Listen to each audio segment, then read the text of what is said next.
Good evening. പയൻസ് ടീമിന്റെ പേരിൽ ഇന്നത്തെ ഈ വെബിനാറിലേക്ക് നിങ്ങളേവരെയും സന്തോഷത്തോടെ സ്വാഗതം ചെയ്യുന്നു. ഞാൻ doctor Aditya Thankappan, resident medical officer പയൻസ്. ഇന്നത്തെ ഈ സെഷന്റെ ഹോസ്റ്റായി നിങ്ങളോടൊപ്പം ചേരാൻ കഴിയുന്നതിൽ ഏറെ സന്തോഷമുണ്ട്. ഇന്നത്തെ നമ്മുടെ വെബിനാറിന്റെ വിഷയം ന്യൂറോ റീഹാബിലിറ്റേഷൻ ഫലപ്രദമാക്കാൻ ഏറ്റവും നല്ല മാർഗങ്ങൾ എന്തൊക്കെയാണ് എന്നതാണ്. ന്യൂറോളജിക്കൽ രോഗം ഒരു ദീർഘകാല രോഗാവസ്ഥയാണ്. ഇത് ശരീരചലനം മാത്രമല്ല, ബാലൻസ്, സംസാരശേഷി, ഓർമ്മശക്തി, മാനസിക നില, ദൈനംദിന പ്രവർത്തനങ്ങൾ എന്നിവയെല്ലാം ബാധിക്കുന്നു. അതിനാൽ തന്നെ ഇത്തരം രോഗങ്ങളുടെ മാനേജ്മെന്റ് മരുന്നുകളിൽ മാത്രം ഒതുങ്ങുന്ന ഒന്നല്ല. സമഗ്രമായ ചികിത്സയും ദീർഘകാല പിന്തുണയും അനിവാര്യമാണ്. ഇവിടെയാണ് ന്യൂറോ റീഹാബിലിറ്റേഷന്റെ പ്രാധാന്യം വളരെ വ്യക്തമായി മുന്നിൽ വരുന്നത്. ശരിയായ റീഹാബിലിറ്റേഷൻ സമീപനങ്ങൾ വഴി രോഗികളുടെ പ്രവർത്തനക്ഷമത മെച്ചപ്പെടുത്താനും സ്വയം പര്യാപ്തത നിലനിർത്താനും ജീവിത ഗുണനിലവാരം ഉയർത്താനും സാധിക്കും. പയൻസിൽ ന്യൂറോളജിക്കൽ രോഗികളുടെ മാനേജ്മെന്റിനായി ഞങ്ങൾ പിന്തുടരുന്നത് ഒരു ഇന്റഗ്രേറ്റഡ് മൾട്ടി ഡിസിപ്ലിനറി ചികിത്സാ സമീപനമാണ്. ഇതിൽ ആയുർവേദ ചികിത്സകൾ, പഞ്ചകർമ്മ തെറാപ്പീസ്, അതോടൊപ്പം physiotherapy, speech therapy, psychological counselling, yoga, dietetics എന്നിവയെല്ലാം ഉൾക്കൊള്ളുന്നു. ഒരു രോഗിയുടെ അവസ്ഥ, രോഗഘട്ടം, വ്യക്തിഗത ആവശ്യങ്ങൾ എന്നിവ കണക്കിലെടുത്ത് രൂപകൽപ്പന ചെയ്യുന്ന ഈ സമീപനം രോഗനിയന്ത്രണത്തിലും ദീർഘകാല പുനരധിവാസത്തിനും നിർണായക പങ്കുവഹിക്കുന്നു. അതുകൊണ്ട് തന്നെ ഇന്നത്തെ ഈ സെഷനിൽ പയൻസിലെ വിവിധ വിഭാഗങ്ങളെ പ്രതിനിധീകരിച്ച് നമ്മോടൊപ്പം ചേരുന്ന നമ്മുടെ പാനൽ ഓഫ് സ്പീക്കേഴ്സിനെ നിങ്ങൾക്ക് പരിചയപ്പെടുത്താൻ എനിക്ക് ഏറെ സന്തോഷമുണ്ട്. Doctor Vijith K V, managing director and chief physician of Vayams. Doctor Neethu S Jith, medical superintendent at Vayams. Doctor Prasad A P, physiotherapist. Doctor Anoop C D, clinical psychologist. Miss Dilna Sulthana, speech therapist. ഡോക്ടർമാർ, കെയർ ഗിവേഴ്സ്, പേഷ്യൻസ്, തെറാപ്പിസ്റ്റ്, എല്ലാവർക്കും ഈ session പ്രയോജനകരമായിരിക്കുമെന്ന് ഞങ്ങൾ ആത്മാർത്ഥമായി പ്രതീക്ഷിക്കുന്നു. ഞാൻ അധികം ദീർഘിപ്പിക്കുന്നില്ല. സമന്വിത neuro റീഹാബിലിറ്റേഷനിൽ ഉൾപ്പെടുന്ന ഓരോ ചികിത്സാ രീതികളെയും ക്രമബദ്ധമായി പരിചയപ്പെടുത്തി ആമുഖം നൽകുന്നതിനായി വയാംസിന്റെ ചീഫ് ഫിസിഷ്യനും മാനേജിംഗ് ഡയറക്ടറുമായ ഡോക്ടർ വിജിത് കെ വിയെ ഈ സെഷനിലേക്ക് അത്യന്തം ആദരപൂർവ്വം സ്വാഗതം ചെയ്യുന്നു. Over to you doctor.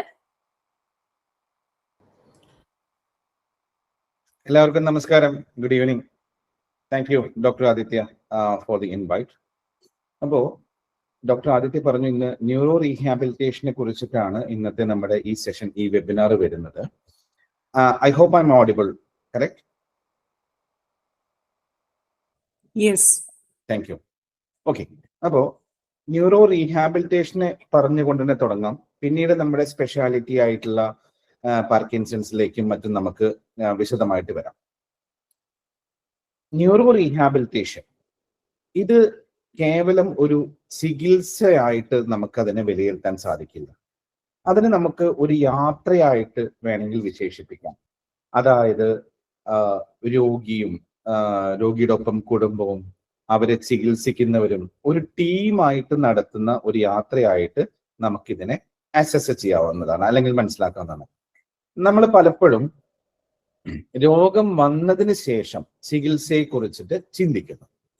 പക്ഷേ ന്യൂറോ രോഗങ്ങൾ എന്ന് പറഞ്ഞു കഴിഞ്ഞാൽ ന്യൂറോളജിക്കൽ മാത്രമല്ല, neurological, neuro degenerative, neuro psychiatric, neuro parenchymal, അങ്ങനെ വിവിധ വിഭാഗങ്ങളിൽ പെടുന്ന ന്യൂറോ രോഗങ്ങൾ വന്നു കഴിഞ്ഞാൽ, പ്രത്യേകിച്ച് ന്യൂറോ ഡീജനറേറ്റീവ് കണ്ടീഷൻസിലെ റീഹാബിലിറ്റേഷൻ ചികിത്സയുടെ ഒരു ഭാഗം മാത്രമല്ല, അത് രോഗനിയന്ത്രണത്തിന്റെ കേന്ദ്രീയമായിട്ടുള്ള സെൻട്രലൈസ്ഡ് പോയിന്റും കൂടിയാണെന്നാണ് നമ്മൾ മനസ്സിലാക്കേണ്ടത്. നമ്മുടെ brain, spinal cord, peripheral nerves, ഇത് ഈ മൂന്നും ശരീരത്തിന്റെ ഒരു കമാൻഡ് സിസ്റ്റം ആയിട്ടാണ് പ്രവർത്തിക്കുന്നത്.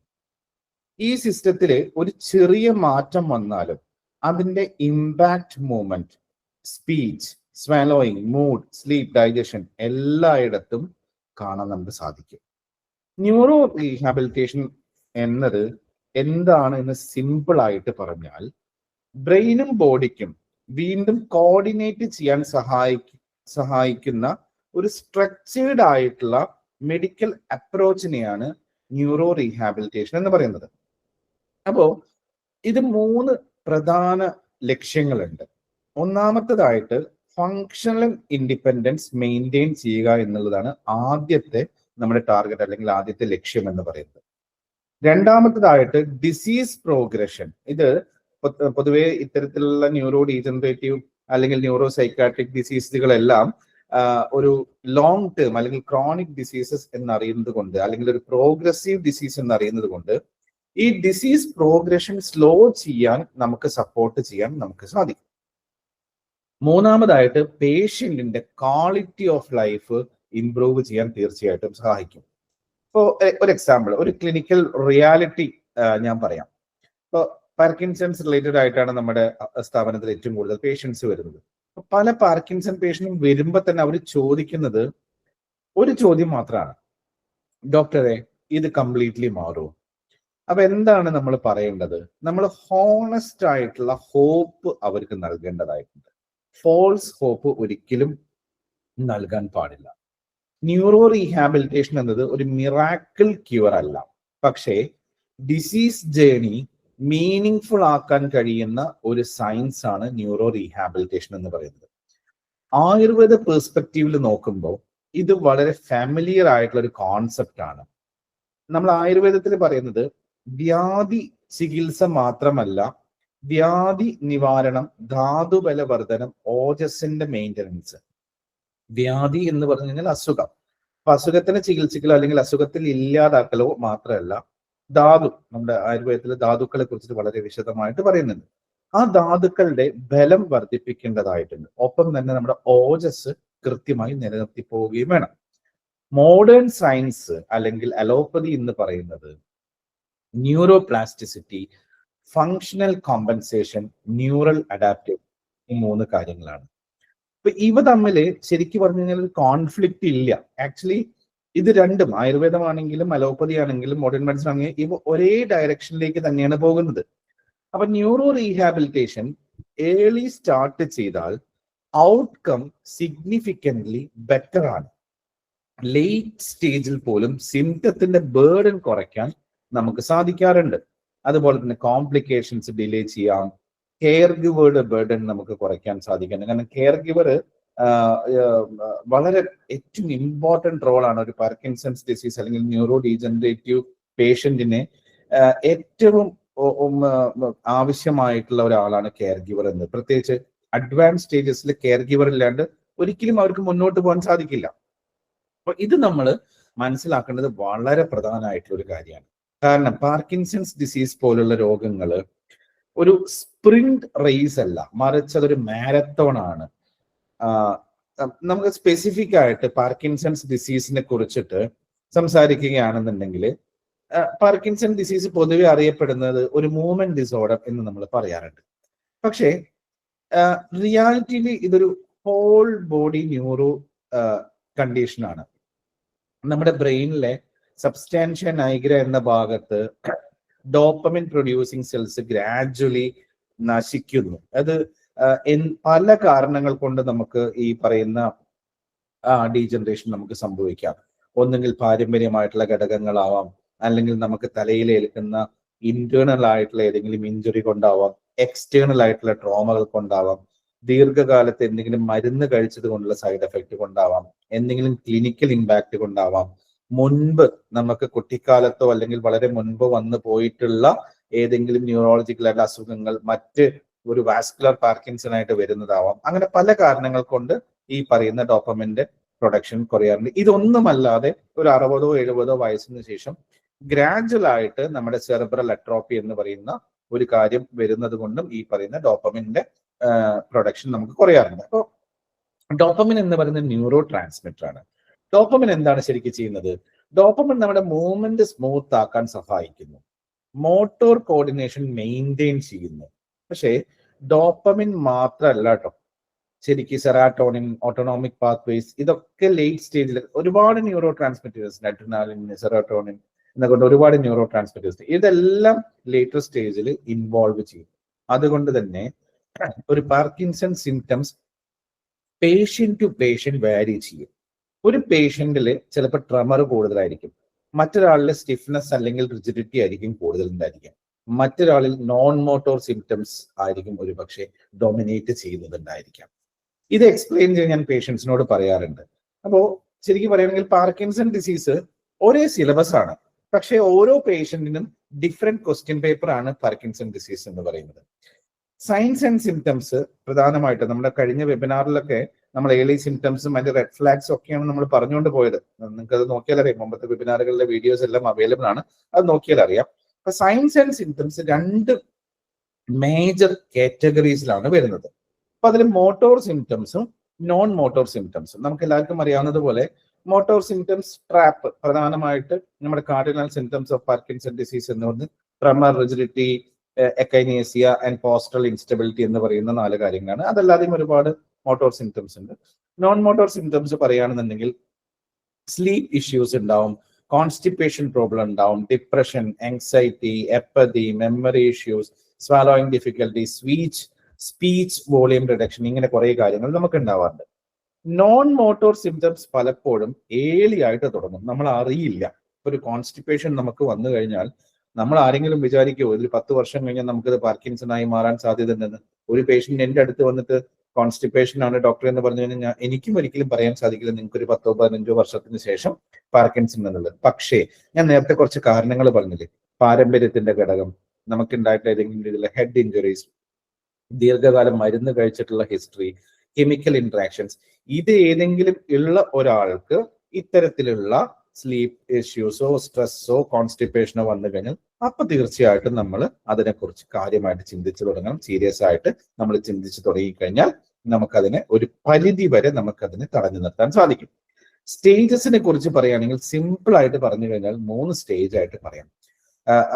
പല രീതിയിലും നമുക്ക് ഇതിന്റെ സ്റ്റേജസ് പറയും, 5 സ്റ്റേജ് ആയിട്ട് പറയും, 7 സ്റ്റേജ് ആയിട്ട് പറയാം, ഒക്കെ പറയാം. പക്ഷേ ഏർലി, മിഡ്, അഡ്വാൻസ്ഡ്, ഇങ്ങനെ 3 സ്റ്റേജ് ആയിട്ട് നമുക്ക് പാർക്കിൻസൺസിനെ ഏറ്റവും സിമ്പിൾ ആയിട്ട് നമുക്ക് മനസ്സിലാക്കാം. അപ്പൊ ഏർലി സ്റ്റേജിൽ സബ്റ്റിൽ സിംറ്റംസ് ആണ് ഉണ്ടായിരിക്കുക.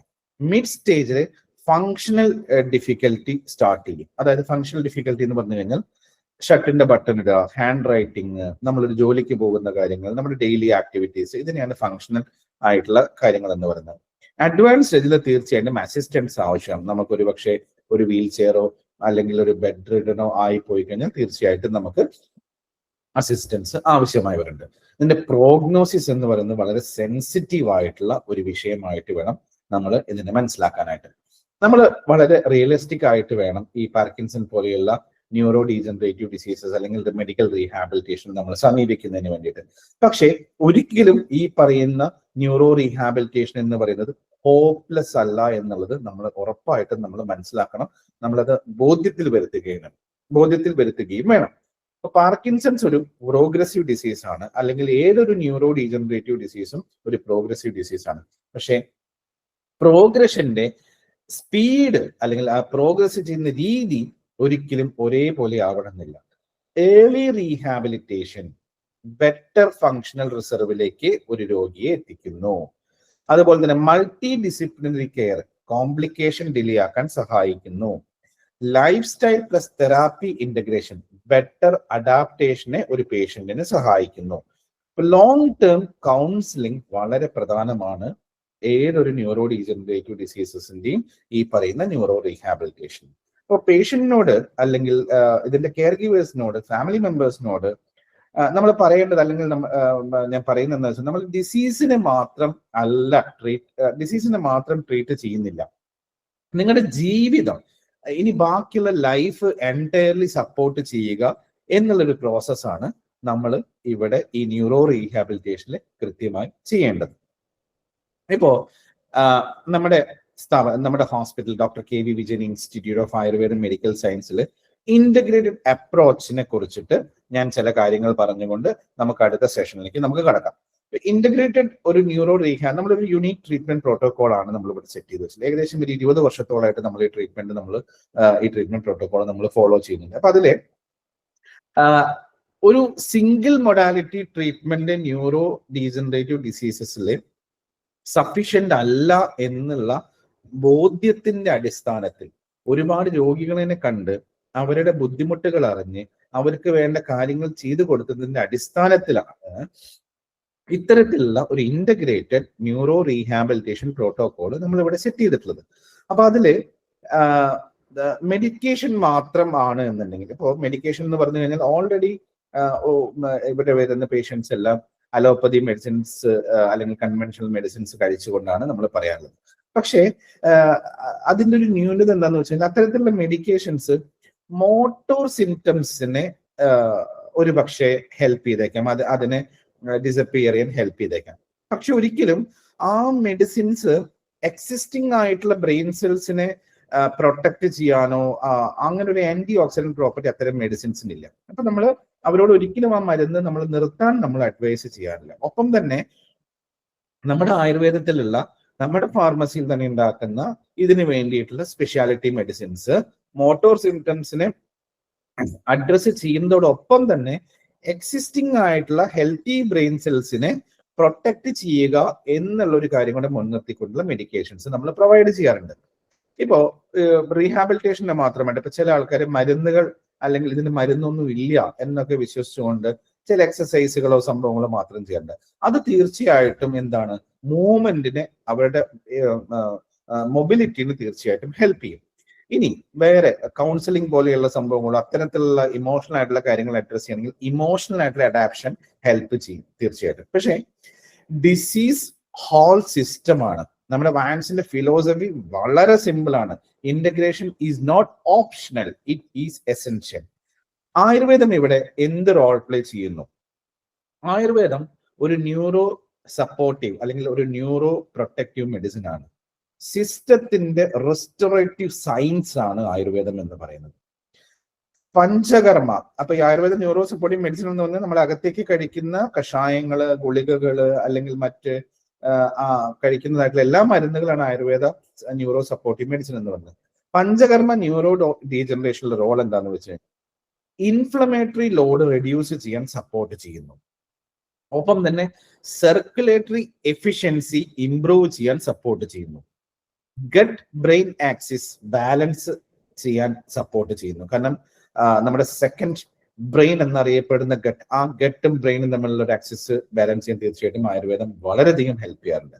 അത് നമ്മൾ മോഡേൺ ടേംസിൽ പറയുകയാണെങ്കിൽ neuro metabolic support, system detox support and homeostasis restoration. ഇനി ഇന്റഗ്രേഷൻ, ഞാൻ കുറച്ച് നമ്മുടെ ഡിപ്പാർട്ട്മെന്റുകളുണ്ട്. ആ ഡിപ്പാർട്ട്മെന്റുകൾ എക്സ്പെർട്സ് എല്ലാം ഇന്ന് നമ്മളോട് സംസാരിക്കുന്നുണ്ട്. അപ്പൊ അതിൽ ഫിസിയോതെറാപ്പിയുടെ റോള് എന്താണെന്നുള്ള ഒറ്റ ലൈനിൽ മാത്രം ഞാൻ പറഞ്ഞു പോകാം. അടുത്ത സെഷൻ നമുക്ക് നമ്മുടെ ഫിസിയോതെറാപ്പിസ്റ്റ് വിശദമായിട്ട് അത് പറഞ്ഞു തരും. മൂവ്മെന്റ് റീ എഡ്യൂക്കേഷൻ, അതുപോലെ തന്നെ ഫോൾ പ്രിവെൻഷൻ ട്രെയിനിങ്, പെട്ടെന്നുള്ള വീഴ്ചകൾ തടയാനുള്ള ട്രെയിനിങ്, ഫങ്ഷണൽ മൊബിലിറ്റി പ്രിസർവേഷൻ, ഇത് മൂന്നുമാണ് നമ്മൾ ഫിസിയോതെറാപ്പി കൊണ്ട് മെയിൻ ആയിട്ട് ഉദ്ദേശിക്കുന്നത്. ഇതല്ല, ഇതിലും കൂടുതൽ കാര്യങ്ങൾ അടുത്ത സെഷനിൽ ഡോക്ടർ പ്രസാദ് നമ്മളോട് സംസാരിക്കും. ASLP, ഓഡിയോ സ്പീച്ച് ലിംഗ്വിസ്റ്റിക് ടെക്നോളജിയുടെ റോൾ എന്താണെന്ന് വെച്ച് കഴിഞ്ഞാൽ സ്പീച്ച് ക്ലാരിറ്റി മെയിൻ്റനൻസ് ആണ് ഏറ്റവും പ്രധാനമായിട്ടുള്ള കാര്യം. അതുപോലെ തന്നെ സ്വാലോ സേഫ്റ്റി ട്രെയിനിങ്, നമുക്ക് ചോക്കിംഗ് പോലെയുള്ള പ്രശ്നങ്ങൾ ഉണ്ടായിക്കഴിഞ്ഞാൽ അത് പിന്നീട് വളരെ മെഡിക്കൽ കോംപ്ലിക്കേഷൻ, ആസ്പിറേഷൻ ന്യൂമോണിയ പോലുള്ള സംഭവങ്ങളിലേക്ക് അത് പോകുന്നത് കൊണ്ടാണ് നമ്മൾ അത് ചെയ്യുന്നത്. ആസ്പിറേഷൻ റിസ്ക് റിഡക്ഷൻ, ഇത് മൂന്നുമാണ് പ്രധാനമായിട്ട് ASLP. ബാക്കിയുള്ള കാര്യങ്ങളും കൂടെ നമ്മളോട് സംസാരിക്കും. സൈക്കോളജിയുടെ റോൾ എന്താണ്?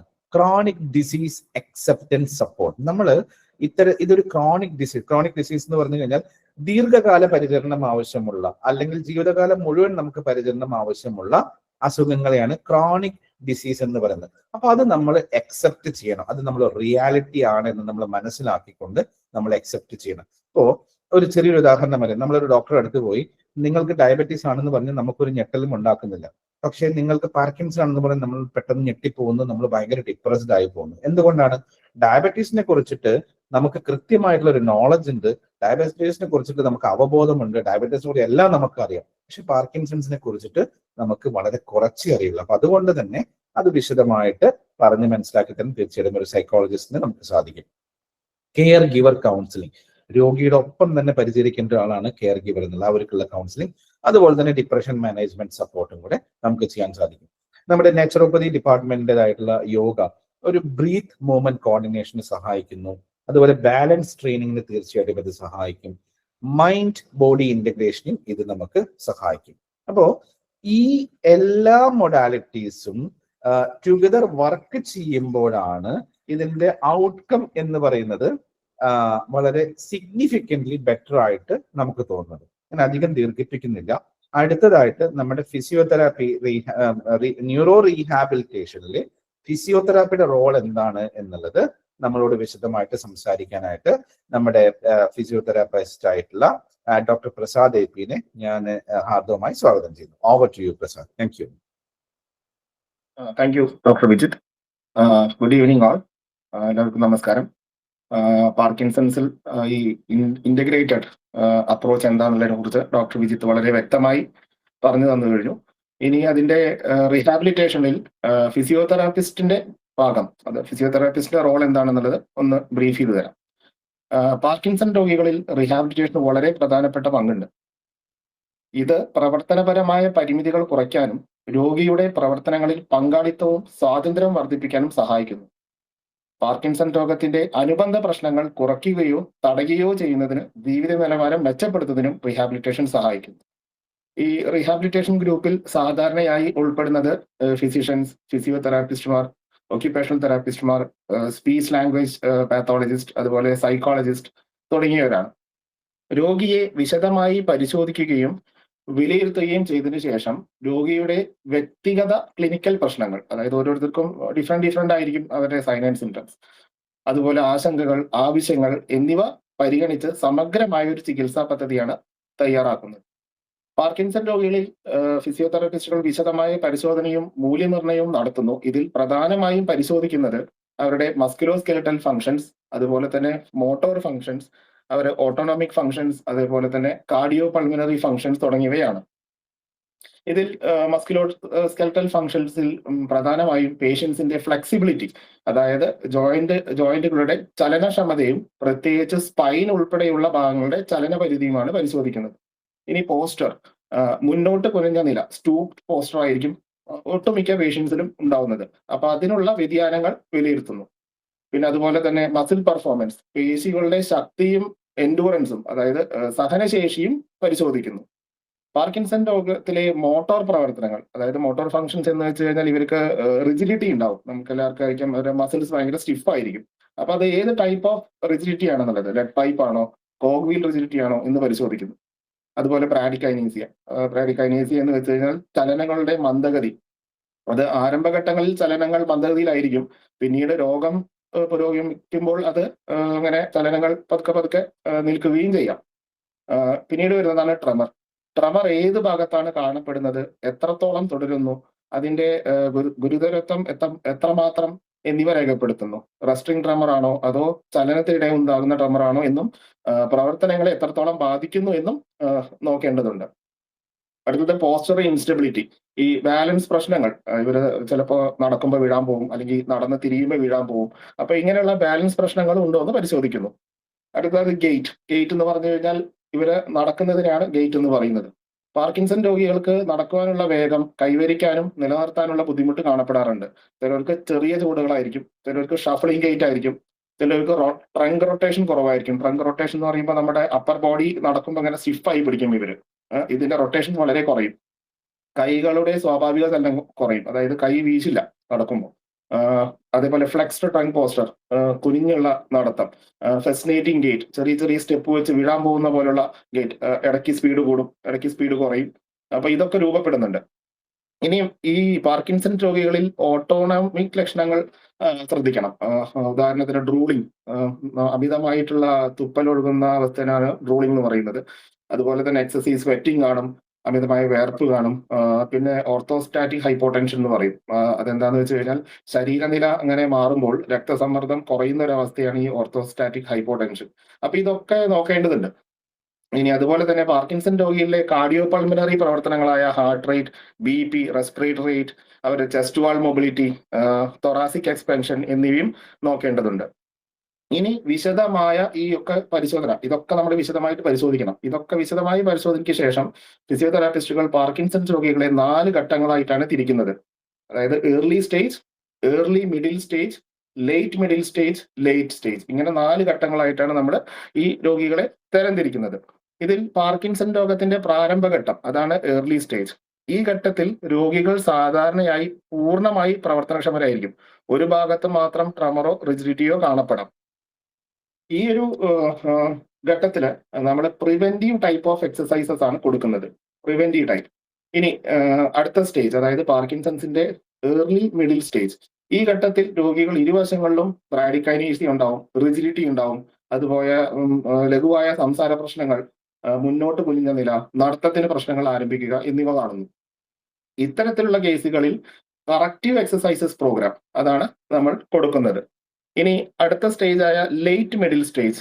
ഈ ഘട്ടത്തിൽ എല്ലാ ലക്ഷണങ്ങളും കൂടുതൽ ഗുരുതരമാകുന്നു.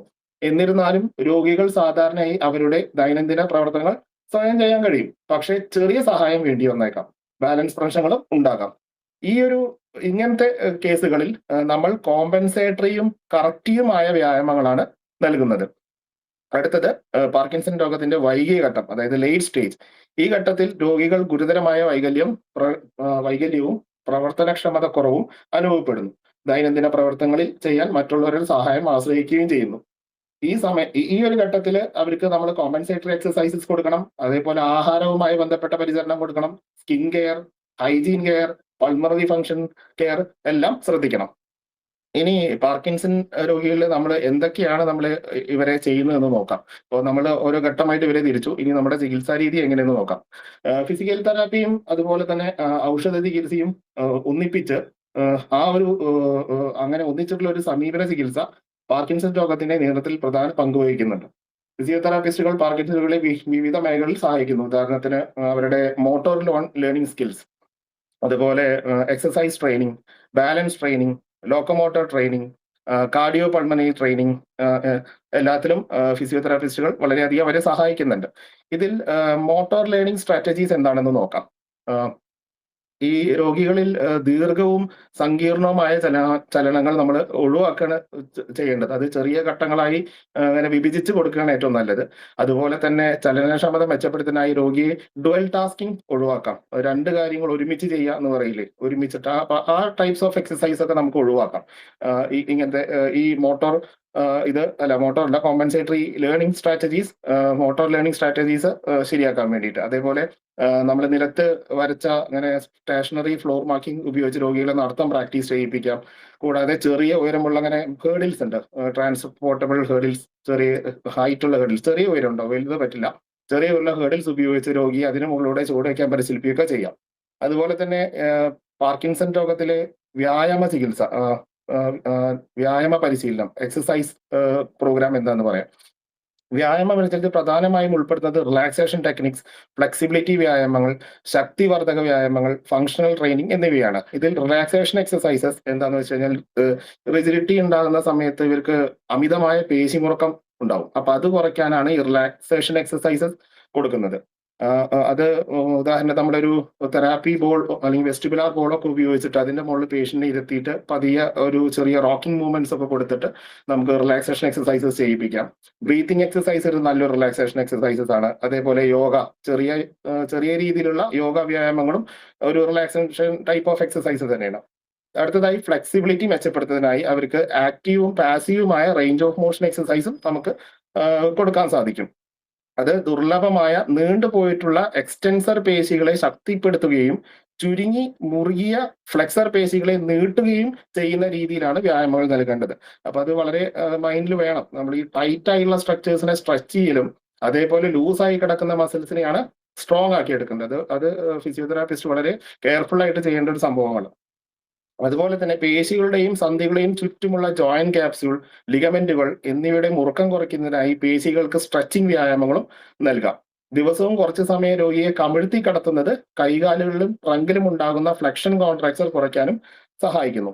ഇനി ഇവരെ സ്ട്രെങ്ത് ട്രെയിനിങ്, അവർക്ക് പ്രവർത്തനക്ഷമമായ ചലനങ്ങൾ, ബാലൻസ്, അതുപോലെ നടപ്പ്, ഗെയിറ്റ്, വീഴ്ചയുടെ സാധ്യത കുറയ്ക്കൽ, ജീവിത നിലവാരം, മോട്ടോർ പ്രവർത്തനങ്ങൾ എന്നിവ മെച്ചപ്പെടുത്താനൊക്കെ സഹായിക്കും ഈ സ്ട്രെങ്ത് ട്രെയിനിങ്. അത് നമുക്ക് പല ഡംബൽസോ റെസിസ്റ്റൻസ് ബാൻഡ്സോ ഒക്കെ വെച്ചിട്ട് ചെയ്യാവുന്ന വളരെ ലഘുവായിട്ടുള്ള എക്സസൈസുകളാണ് ഇവിടെ പറയുന്നത്. അല്ലാതെ ജിമ്മിൽ പോയിട്ട് വർക്കൗട്ട് ചെയ്യുന്ന വലിയ വലിയ എക്സസൈസുകളല്ല. ഇനി പാർക്കിൻസൺ രോഗത്തിലെ ഫങ്ഷണൽ ട്രെയിനിങ്, മൊബിലിറ്റി ഫംഗ്ഷൻ മെച്ചപ്പെടുത്തുന്നതിനായി ഫങ്ഷണൽ ട്രെയിനിങ് നൽകാം. ഉദാഹരണത്തിന് കിടക്കയിൽ ചലനങ്ങൾ പരിശീലിപ്പിക്കുക, ബെഡ് റോളിംഗ് എക്സസൈസസ്, അതുപോലെ കിടത്തത്തിൽ നിന്നും എങ്ങനെ സിറ്റിങ്ങിലോട്ട് മാറാം എന്നുള്ള ട്രാൻസിഷൻ എക്സസൈസസ്, സെയിം സിറ്റിങ്ങിന് എങ്ങനെ സിറ്റിംഗ് ടു സ്റ്റാൻഡിങ് ട്രാൻസിഷൻ, അതുപോലെ തന്നെ സിറ്റിംഗ് പോസ്റ്റർ മെച്ചപ്പെടുത്താൻ തെറാപ്പി പോളിൽ രോഗിയെടുത്താം, അങ്ങനെയുള്ള വ്യായാമങ്ങൾ ചെയ്യാം. സ്റ്റാൻഡിങ് ട്രെയിനിങ് കൊടുക്കാം, വെയിറ്റ് ഷിഫ്റ്റിംഗ് വ്യായാമങ്ങൾ കൊടുക്കാം, സൈഡ് വാക്കിംഗ് കൊടുക്കാം, അതേപോലെ കുറഞ്ഞ ഉയരമുള്ള പ്ലാറ്റ്ഫോം ഉപയോഗിച്ച് സ്റ്റെപ്പ് അപ്പ് വ്യായാമങ്ങൾ നൽകാം, സ്റ്റാൻഡിംഗ് പുഷപ്പുകൾ അല്ലെങ്കിൽ കോർണർ പുഷപ്പുകൾ, നിന്നുകൊണ്ടുള്ള പുഷപ്പുകൾ ചുമരുമേ വാളില് ചെയ്യിപ്പിക്കാം. ഇങ്ങനെ ഉള്ള എക്സസൈസുകൾ ഉൾപ്പെടുത്താം. ഇനി ഏതൊക്കെ തരത്തിലുള്ള ബാലൻസ് ട്രെയിനിങ് നമുക്ക് ഇവർക്ക് കൊടുക്കാൻ സാധിക്കുമെന്ന് നോക്കാം. രോഗികളെ ഇരിക്കുന്ന നിലയിലും നിൽക്കുന്ന നിലയിലും ശരിയായ പോസ്റ്റർ എങ്ങനെ നിലനിർത്താം എന്ന് പരിശീലിപ്പിക്കാം. അതിനായി നമുക്ക് ഡൈനാമിക് സ്റ്റെബിലിറ്റി വ്യായാമങ്ങൾ കൊടുക്കാം, വെയിറ്റ് ഷിഫ്റ്റിംഗ് കൊടുക്കാം, റീച്ചിങ് ടാസ്ക്, അതായത് ഇരുന്നുകൊണ്ടോ നിന്നുകൊണ്ടോ നമ്മൾ എത്തിച്ചു പിടിക്കുന്ന എക്സസൈസുകൾ കൊടുക്കാം, സിറ്റിംഗ് ബാലൻസ് കൊടുക്കാം, സ്റ്റാൻഡിംഗ് ബാലൻസ് വ്യായാമങ്ങൾ കൊടുക്കാം, അതുപോലെ സിംഗിൾ സ്റ്റാൻഡിംഗ്, അതായത് സിംഗിൾ ലെഗ് സ്റ്റാൻഡിംഗ്, ഒരു കാലം നിന്നിട്ടുള്ള ബാലൻസിങ് എക്സസൈസസ്, ഇതൊക്കെ ഉൾപ്പെടുത്താൻ കഴിയും. അതുപോലെ പാർക്കിൻസൺ രോഗത്തിലെ ലോക്കോമോട്ടർ ട്രെയിനിങ്, അത് പ്രധാനമായും നടപ്പിലെ പ്രശ്നങ്ങൾ പരിഹരിക്കാനാണ് ലക്ഷ്യമിടുന്നത്. പാർക്കിൻസൺ രോഗികളിൽ സാധാരണ കാണപ്പെടുന്ന പ്രശ്നങ്ങൾ നടപ്പിന് വേഗം കുറയുക, ഷഫ്ലിംഗ് ഗെയിറ്റ്, പിന്നെ കൈകളുടെ സ്വാഭാവിക ചലനം കുറയുക, ട്രങ്ക് ചലനം കുറയുക, മുന്നോട്ട് കുനിഞ്ഞ പോസ്റ്റർ, ഇതൊക്കെയാണ് സാധാരണ കണ്ടു വരുന്നത്. അപ്പൊ അതിനാണ് നമ്മൾ ഈ ലോക്കോമോട്ടർ ട്രെയിനിങ് എക്സസൈസസ് കൊടുക്കുന്നത്. ഇതിനായി നമ്മൾ ഓവർഹെഡ് ഹാർനസ് ഉപയോഗിച്ചിട്ട് ട്രെഡ്മില്ലിൽ അവരെ ചെറിയ രീതിയിൽ ഗെയിറ്റ് ട്രെയിനിങ് ചെയ്യിപ്പിക്കാം. ട്രെഡ്മില്ലിൽ ചെറുത് ഓവർഹെഡ് ഹാർനസ് വേണം, ഇല്ലെങ്കിൽ കാരണം പേഷ്യൻസ് ഇവർക്ക് സ്പീഡ് അറ്റൈൻ ചെയ്യാനും കുറയാനൊക്കെ ബുദ്ധിമുട്ടായിരിക്കും. അതുകൊണ്ട് ഒരു ഹാർനസ് ഉപയോഗിച്ച് ചെയ്യുന്നതാണ് ഏറ്റവും നല്ലത്. അതുപോലെ ബ്രിസ്ക് മാർച്ച് വാക്കിംഗ് പരിശീലിപ്പിക്കാം, നിലത്തടയാളപ്പെടുത്തിയ ഫ്രൂട്ട് പെയിന്റിലൂടെ അവരെ നടത്താം നമുക്ക് പരിശീലിപ്പിക്കാൻ കഴിയും. അതുപോലെ തന്നെ ഇവരുടെ കാർഡിയോ പൾമനറി ട്രെയിനിങ്ങിന് വേണ്ടി നമുക്ക് ഡയഫ്രമാറ്റിക് ബ്രീത്തിങ് എക്സസൈസസ്, പിന്നെ കഴുത്ത്, തോൾ, ട്രങ്ക് പേശികൾക്കുള്ള വ്യായാമങ്ങൾ, ഡീപ് ബ്രീത്തിങ് എക്സസൈസസ്, സ്പൈറോമീറ്റർ ഉപയോഗിച്ചുള്ള ശ്വസന വ്യായാമങ്ങൾ ഒക്കെ ഉൾപ്പെടുത്താം. അങ്ങനെ പാർക്കിൻസൺ രോഗത്തിൽ ഫിസിയോതെറാപ്പിയുടെ പങ്ക് വളരെ വലുതാണ്. ഔഷധ ചികിത്സാ രോഗത്തിന്റെ സംരക്ഷണപരവും ലക്ഷണങ്ങളെ നിയന്ത്രിക്കുന്നതുമായ ചികിത്സ നൽകുന്നു. റീഹാബിലിറ്റേഷൻ രോഗത്തിന്റെ ഘട്ടം, ലക്ഷണങ്ങൾ, പ്രവർത്തനപരമായ പരിമിതികൾ, വൈകല്യങ്ങൾ എന്നിവയുടെ അടിസ്ഥാനമാക്കി നടത്തപ്പെടുന്നു. ഫിസിയോതെറാപ്പിസ്റ്റുകൾ പ്രധാനമായും ശ്രദ്ധിക്കുന്നത് പേശികളുടെ ശക്തി മെച്ചപ്പെടുത്തൽ, സന്ധികളുടെ ചലനപരിധി വർദ്ധിപ്പിക്കൽ, പ്രവർത്തനക്ഷമത, സഹനശേഷിയും മെച്ചപ്പെടുത്തൽ എന്നിവയാണ്. ഫിസിഷ്യൻസ്, അതുപോലെ ഫിസിയോതെറാപ്പിസ്റ്റുകൾ, ഒക്യുപേഷണൽ തെറാപ്പിസ്റ്റുകൾ, സ്പീച്ച് ലാംഗ്വേജ് തെറാപ്പിസ്റ്റുകൾ, സൈക്കോളജിസ്റ്റുകൾ, രോഗിയും കുടുംബാംഗങ്ങളും ഉൾപ്പെടുന്ന സമഗ്രമായ ഒരു ചികിത്സാ സമീപനം പാർക്കിൻസൺ രോഗിക്ക് ഏറ്റവും മികച്ച ഫലം നൽകുന്നതാണ്. അപ്പൊ ഇത്രയാണ് ഫിസിയോതെറാപ്പിനെ കുറിച്ചിട്ടൊന്ന് ബ്രീഫായിട്ട് എനിക്ക് പറഞ്ഞു തരാനുള്ളത്. Thank U.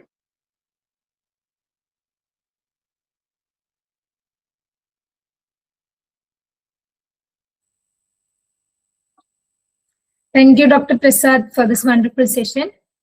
അടുത്തതായി ന്യൂറോ റീഹാബിലിറ്റേഷനിൽ പഞ്ചകർമ്മയുടെ പങ്കിനെ കുറിച്ച് സംസാരിക്കുന്നതിനായി ഡോക്ടർ നീതു എസ് ചിത്തിനെ ക്ഷണിക്കുന്നു.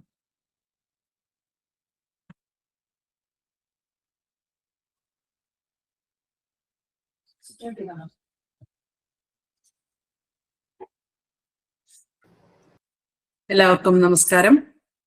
ഇന്ന് ഞാൻ സംസാരിക്കാൻ പോകുന്നത് ന്യൂറോ റീഹാബിലിറ്റേഷനിൽ ആയുർവേദ പഞ്ചകർമ്മ ചികിത്സയ്ക്കുള്ള പങ്കിനെ കുറിച്ചിട്ടാണ്. നമ്മുടെ ശരീരത്തിന്റെ പ്രവർത്തനങ്ങൾ ഒരു വലിയൊരു വയറിംഗ് സിസ്റ്റം പോലെയാണ്. അതിന്റെ കേന്ദ്രമാണ് ഈ നാഡീ വ്യവസ്ഥ എന്നുള്ളത്. ഇതില് തലച്ചോറ്, സ്പൈനൽ കോഡ്, കൈകാലുകളിലേക്കുള്ള നാഡികൾ ഇവയൊക്കെ ഉൾപ്പെടുന്നുണ്ട്. ഈ സിസ്റ്റത്തിന് പ്രശ്നമുണ്ടാവുമ്പോൾ നമുക്ക് നടക്കാൻ ബുദ്ധിമുട്ടുണ്ടാവാം, കൈകാലുകൾക്ക് വിറയലുണ്ടാവാം, സംസാരിക്കാൻ ബുദ്ധിമുട്ടുണ്ടാവാം, ഓർമ്മക്കുറവുണ്ടാവാം, വേദനയും അതേപോലെ തന്നെ മസിൽ റിജിഡിറ്റി കാര്യങ്ങളൊക്കെ ഉണ്ടാവും. ഈ അവസ്ഥകളെയാണ് നമ്മൾ ന്യൂറോളജിക്കൽ ഡിസോർഡേഴ്സ് എന്ന് വിളിക്കുന്നത്. ആയുർവേദത്തില് ഈ നാഡീ വ്യവസ്ഥയെ നിയന്ത്രിക്കുന്ന പ്രധാന ദോഷം എന്ന് പറയുന്നത് വാതദോഷമാണ്. വാദം നമ്മളുടെ മൂവ്മെന്റ്സ്, അതേപോലെ തന്നെ നാഡികളുടെ പ്രവർത്തനം, ചിന്ത, ബോധം ഇവയൊക്കെ നിയന്ത്രിക്കുന്നതാണ്. അതിനാല് വാതദോഷം അസന്തുലിതമാവുമ്പോൾ ആദ്യം ബാധിക്കപ്പെടുന്നത് നമ്മുടെ നാഡീവ്യവസ്ഥയാണ്. വാതദോഷം മൂലം ഉണ്ടാകുന്ന 80-ലധികം വാതരോഗങ്ങൾ ഉണ്ട്. അതിനെ പൊതുവെ നമ്മൾ വാതവ്യാധി എന്നാണ് ആയുർവേദത്തിൽ പറയാറുള്ളത്. Stroke, Parkinson disease, Alzheimer's, multiple sclerosis, അതേപോലെ തന്നെ പെരിഫറൽ ന്യൂറോപ്പതി ഇവയൊക്കെ ഇതില് ഉദാഹരണങ്ങളായിട്ട് പറയാവുന്നതാണ്. അപ്പൊ ഈ നാഡീ രോഗങ്ങൾ എങ്ങനെ ഉണ്ടാവുന്നു എന്ന് നോക്കുമ്പോൾ രണ്ട് പ്രധാന കാരണങ്ങളാണ് ആയുർവേദത്തിൽ പറയുന്നത്. ഒന്നാമത്തേത് ധാതുക്ഷയം, അതായത് നമ്മൾ ഡീജനറേറ്റീവ് ചേഞ്ചസ് എന്ന് പറയുന്നത്. ഇതിൽ ധാതുക്കളുടെ പങ്കെന്ന് പറയുമ്പോൾ ശരീരത്തില് 7 ധാതുക്കൾ ഉണ്ടെന്ന് അറിയാമല്ലോ. ഈ 7 ധാതുക്കളില് നാഡീവ്യവസ്ഥയുമായിട്ട് ഏറ്റവും അടുത്ത ബന്ധമുള്ളത് നമ്മുടെ മജ്ജാധാതു, അസ്ഥിധാതു, മാംസധാതു എന്നിവയ്ക്കാണ്. അപ്പൊ എങ്ങനെയാണ് ഈ ധാതുക്ഷയം സംഭവിക്കുന്നതെന്ന് വെച്ച് കഴിഞ്ഞാൽ, ദീർഘകാലമായിട്ട് നമ്മുടെ ദഹനശേഷിക്ക് ദുർബലമായിരിക്കുന്നത് കൊണ്ട്, അതേപോലെ ശരിയായിട്ട് ആഹാരം കഴിക്കാത്തത് മൂലം പോഷകക്കുറവുണ്ടാവുന്നത്, അമിതമായിട്ട് മാനസിക സമ്മർദ്ദം ഉള്ളവരില്, ഉറക്കക്കുറവുള്ളവര്, പിന്നെ പ്രായാധിക്യമായിട്ടുള്ള ക്ഷയമുണ്ട്. അപ്പൊ ഇങ്ങനെ ഇതുമൂലം ധാതുക്കൾക്ക് ആവശ്യമായിട്ടുള്ള പോഷണം ലഭിക്കാതെ വരുമ്പോഴാണ് നമുക്ക് ഈ ഡീജനറേറ്റീവ് ചേഞ്ചസ്, അതായത് ധാതുക്ഷയം സംഭവിക്കുന്നത്. ഇതിന്റെ ഫലമായിട്ട് നമ്മുടെ നാഡികൾ ദുർബലമാകാം, നമ്മുടെ നെർവ് കണ്ടക്ഷൻ, അതായത് സന്ദേശ കൈമാറ്റം തകരാറിലാവാം, നമ്മളുടെ ചലനം, അതുപോലെ ഓർമ്മ, ഇവയൊക്കെ ക്രമേണ നഷ്ടപ്പെടുത്തുന്നുണ്ട്. അതിന് ഉദാഹരണം എന്ന് പറഞ്ഞു കഴിഞ്ഞാൽ, ഇപ്പൊ ഈ ചലന നിയന്ത്രണത്തിലെ തകരാറ് മൂലം നമുക്ക് പാർക്കിൻസൺ ഡിസീസ് ഉണ്ടാവാം, ബുദ്ധി, മറ്റേ ഓർമ്മ, ഇവയ്ക്ക് ക്ഷയമുണ്ടാകുമ്പോൾ ആൽഷിമേഴ്സ് ഡിസീസ് ഒക്കെ ഉണ്ടാവും. അപ്പൊ ഇവയെല്ലാം ആയുർവേദത്തിൽ നമ്മൾ ധാതുക്ഷയജന്യ വാദവ്യാധികൾ എന്നാണ് അറിയപ്പെടുന്നത്. രണ്ടാമത്തായിട്ട് മാർഗാവരണം, അതൊരു കാരണം. ഈ മാർഗാവരണം എന്ന് വെച്ച് കഴിഞ്ഞാല്, ഈ വാതദോഷം നമ്മുടെ ശരീരത്തില് സ്വതന്ത്രമായിട്ട് സഞ്ചരിക്കേണ്ട ഒരു കാര്യമാണ് വാതദോഷം. പക്ഷെങ്കിൽ ഈ ആമം എന്ന് വെച്ച് കഴിഞ്ഞാൽ ഈ അൺഡൈജസ്റ്റഡ് ആയിട്ടുള്ള വേസ്റ്റിനെയാണ് ആമം എന്ന് പറയുന്നത്. അതേപോലെ തന്നെ ബ്ലഡ് ക്ലോട്ട്സ്, കൊഴുപ്പടിഞ്ഞു ഓടുന്നത്, ഇതൊക്കെ കൊണ്ട് നമ്മുടെ ഈ വാദം സഞ്ചരിക്കേണ്ടതായിട്ടുള്ള ചാനൽസിനെ നമ്മൾ ആയുർവേദത്തിലെ സ്രോതസ് എന്നാണ് പറയുന്നത്. ഇത് അടഞ്ഞു പോകുന്നു. അങ്ങനെ വരുമ്പോൾ ഈ വാദത്തിന്റെ ഗതി തടസ്സപ്പെടുത്തുന്നു. ഇതിനെയാണ് മാർഗാവരണം എന്ന് പറയുന്നത്. ഇതിന്റെ കാരണം ഈ പറഞ്ഞതുപോലെ നമ്മുടെ ദഹനശേഷി കുറയുന്നത്, നമ്മൾ ഭയങ്കര ഹെവി ഓയിലി ആയിട്ടുള്ള ഭക്ഷണം കൂടുതലായിട്ട് കഴിക്കുന്നത് കൊണ്ട്, അതേപോലെ വ്യായാമക്കുറവ് കൊണ്ട്, പ്രമേഹമുള്ളവർക്ക് അല്ലെങ്കിൽ ഹൈപ്പർ ലിപ്പീഡീമിയ, കൊളസ്ട്രോളിന്റെ ലെവൽ കൂടുതലായിട്ട് രോഗം ഉള്ളവർക്കൊക്കെയാണ്. ഇതൊക്കെയാണ് ഈ മാർഗാവരണം ഉണ്ടാവാനുള്ള കാരണങ്ങൾ. ഇതിന്റെ ഫലമായിട്ട് എന്തൊക്കെ പറ്റാം? ഈ വാദം തടസ്സപ്പെടുന്നു. അങ്ങനെ പെട്ടെന്ന് പാരാലിസിസ് ഉണ്ടാവാം, സെൻസറി ലോസ് ഉണ്ടാവാം, നമുക്ക് മസിൽ വീക്ക്നെസ്സും കാര്യങ്ങളൊക്കെ ഉണ്ടാവാം. ഒരു ഉദാഹരണം പറഞ്ഞു കഴിഞ്ഞാൽ, ഈ സ്ട്രോക്ക് കഴിഞ്ഞുള്ള പാരാലിസിസ്, അതായത് അവിടെ നമ്മുടെ രക്തക്കുഴലില് ക്ലോട്ട്സ് ഉണ്ടായിട്ട് ആ മാർഗം അവിടെ തടയപ്പെടുന്നു. അങ്ങനെ നാഡികൾക്ക് ആവശ്യമായിട്ടുള്ള രക്തമോ ഓക്സിജനോ ലഭിക്കാതെ വരുന്നത്. അപ്പൊ ഇത് ആയുർവേദത്തിൽ മാർഗാവരണജന്യ വാദവ്യാധി എന്നാണ് പറയുന്നത്. ഇതേപോലെ തന്നെ നമ്മളുടെ അഗ്നി, ആമം, ഓജസ്, ഇവയ്ക്ക് ഇതിലൊരു നിർണായകമായിട്ടുള്ള ഒരു ബന്ധമുണ്ട്. ഈ അഗ്നി എന്ന് പറഞ്ഞു കഴിഞ്ഞാൽ നമ്മുടെ ഡൈജസ്റ്റീവ് ഓർ മെറ്റാബോളിക് ഫയറിനെയാണ് അഗ്നി എന്ന് പറയുന്നത്. അപ്പൊ നമുക്ക് ശരിയായിട്ടുള്ള ഒരു അഗ്നി ഉണ്ടെങ്കിൽ നമ്മുടെ ദഹനം കൃത്യമായിട്ട് നടക്കും, ശുദ്ധമായിട്ടുള്ള ഈ ധാതു നിർമ്മാണങ്ങളൊക്കെ ഉണ്ടാവും. എന്നാൽ അഗ്നി ദുർബലമായാല് ആമ ഉൽപ്പത്തി ഉണ്ടാവും. ആമം എന്ന് വെച്ച് കഴിഞ്ഞാൽ ഞാൻ മുന്നേ സൂചിപ്പിച്ചു, അൺഡൈജസ്റ്റഡ് വേസ്റ്റ്. ഈ ആമം എന്ത് ചെയ്യും? നമ്മുടെ ആ ചാനൽസിനെ അടയ്ക്കുകയും ഈ നെർവ് കണ്ടക്ഷന്റെ പ്രവാഹത്തെ തടസ്സപ്പെടുത്തുകയും അത് കാലക്രമേണ ഇൻഫ്ലമേഷൻ അല്ലെങ്കിൽ ഡീജനറേഷന് വഴിയൊരുക്കുകയും ചെയ്യുന്നുണ്ട്.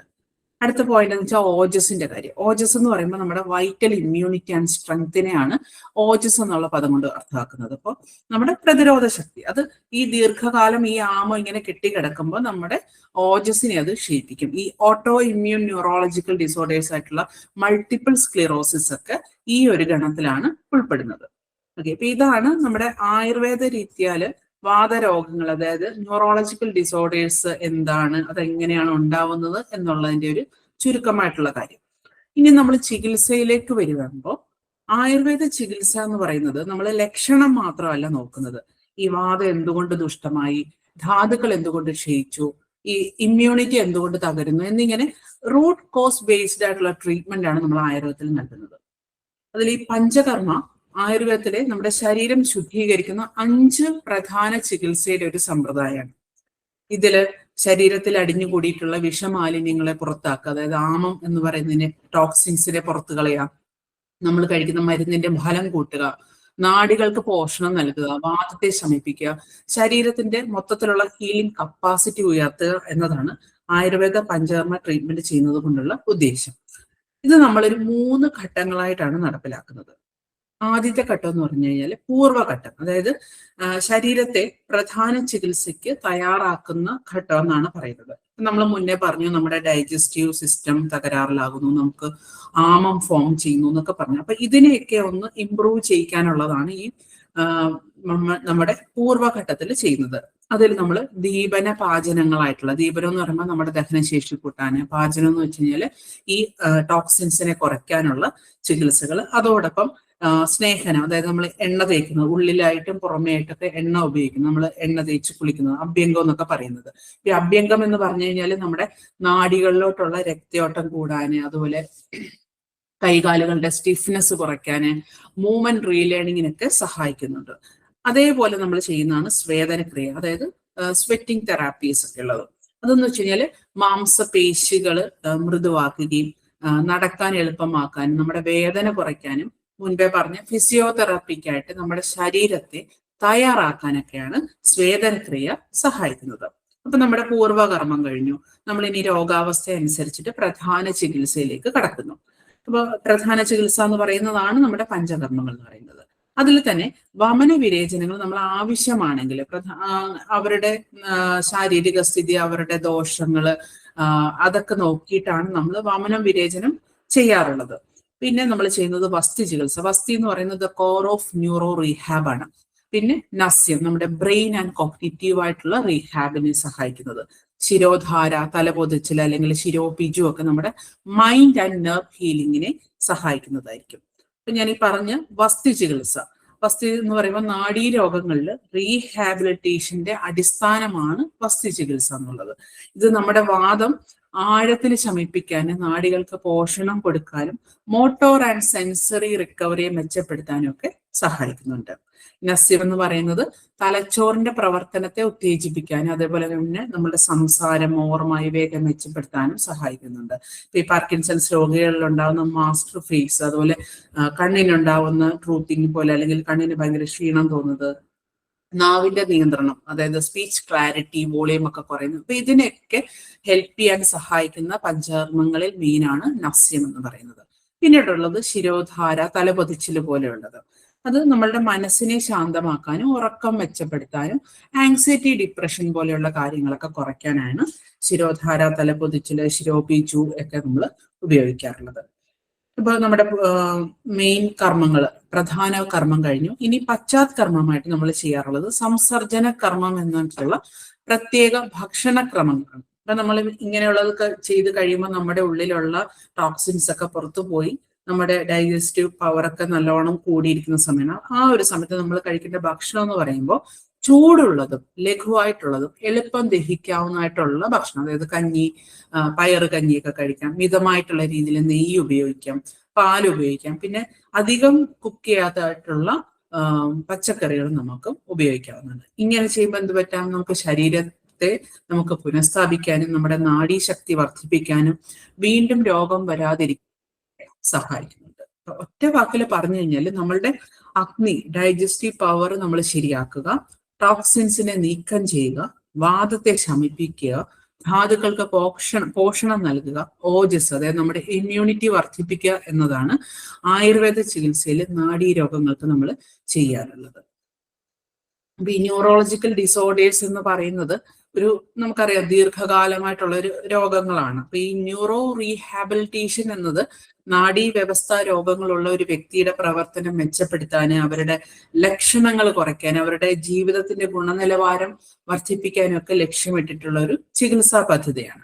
ഇതില് പഞ്ചകർമ്മ ചികിത്സ എന്ന് പറയുമ്പോൾ നമ്മൾ നാഡികൾക്ക് പോഷണം നൽകുന്നു, അതുപോലെ മസിൽ സ്റ്റിഫ്നെസ് കുറയ്ക്കുന്നു, മൂവ്മെന്റ്സ് മെച്ചപ്പെടുത്തുന്നു, അതുപോലെ തന്നെ ഫിസിയോതെറാപ്പിയുടെ ഫലം വർദ്ധിപ്പിക്കാനും ഒക്കെ ആയിട്ടാണ് നമ്മൾ ചെയ്യുന്നത്. അതിനാൽ പഞ്ചകർമ്മയോടൊപ്പം തന്നെ ഫിസിയോതെറാപ്പി ഒന്നിച്ച് നൽകുന്ന കാര്യം എന്ന് പറയുന്നത് വളരെ ഫലപ്രദമായിട്ടുള്ളതാണ്.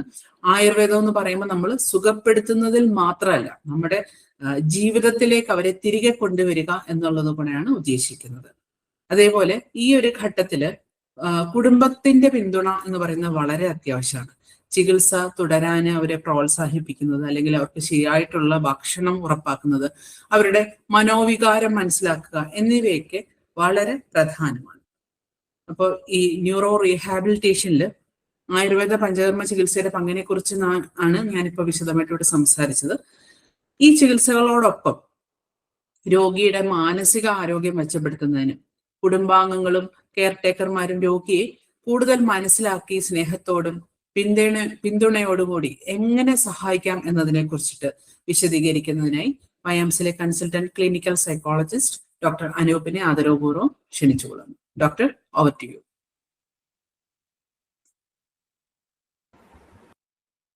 കാണാവോ, കേൾക്കാവോ? ഓക്കെ,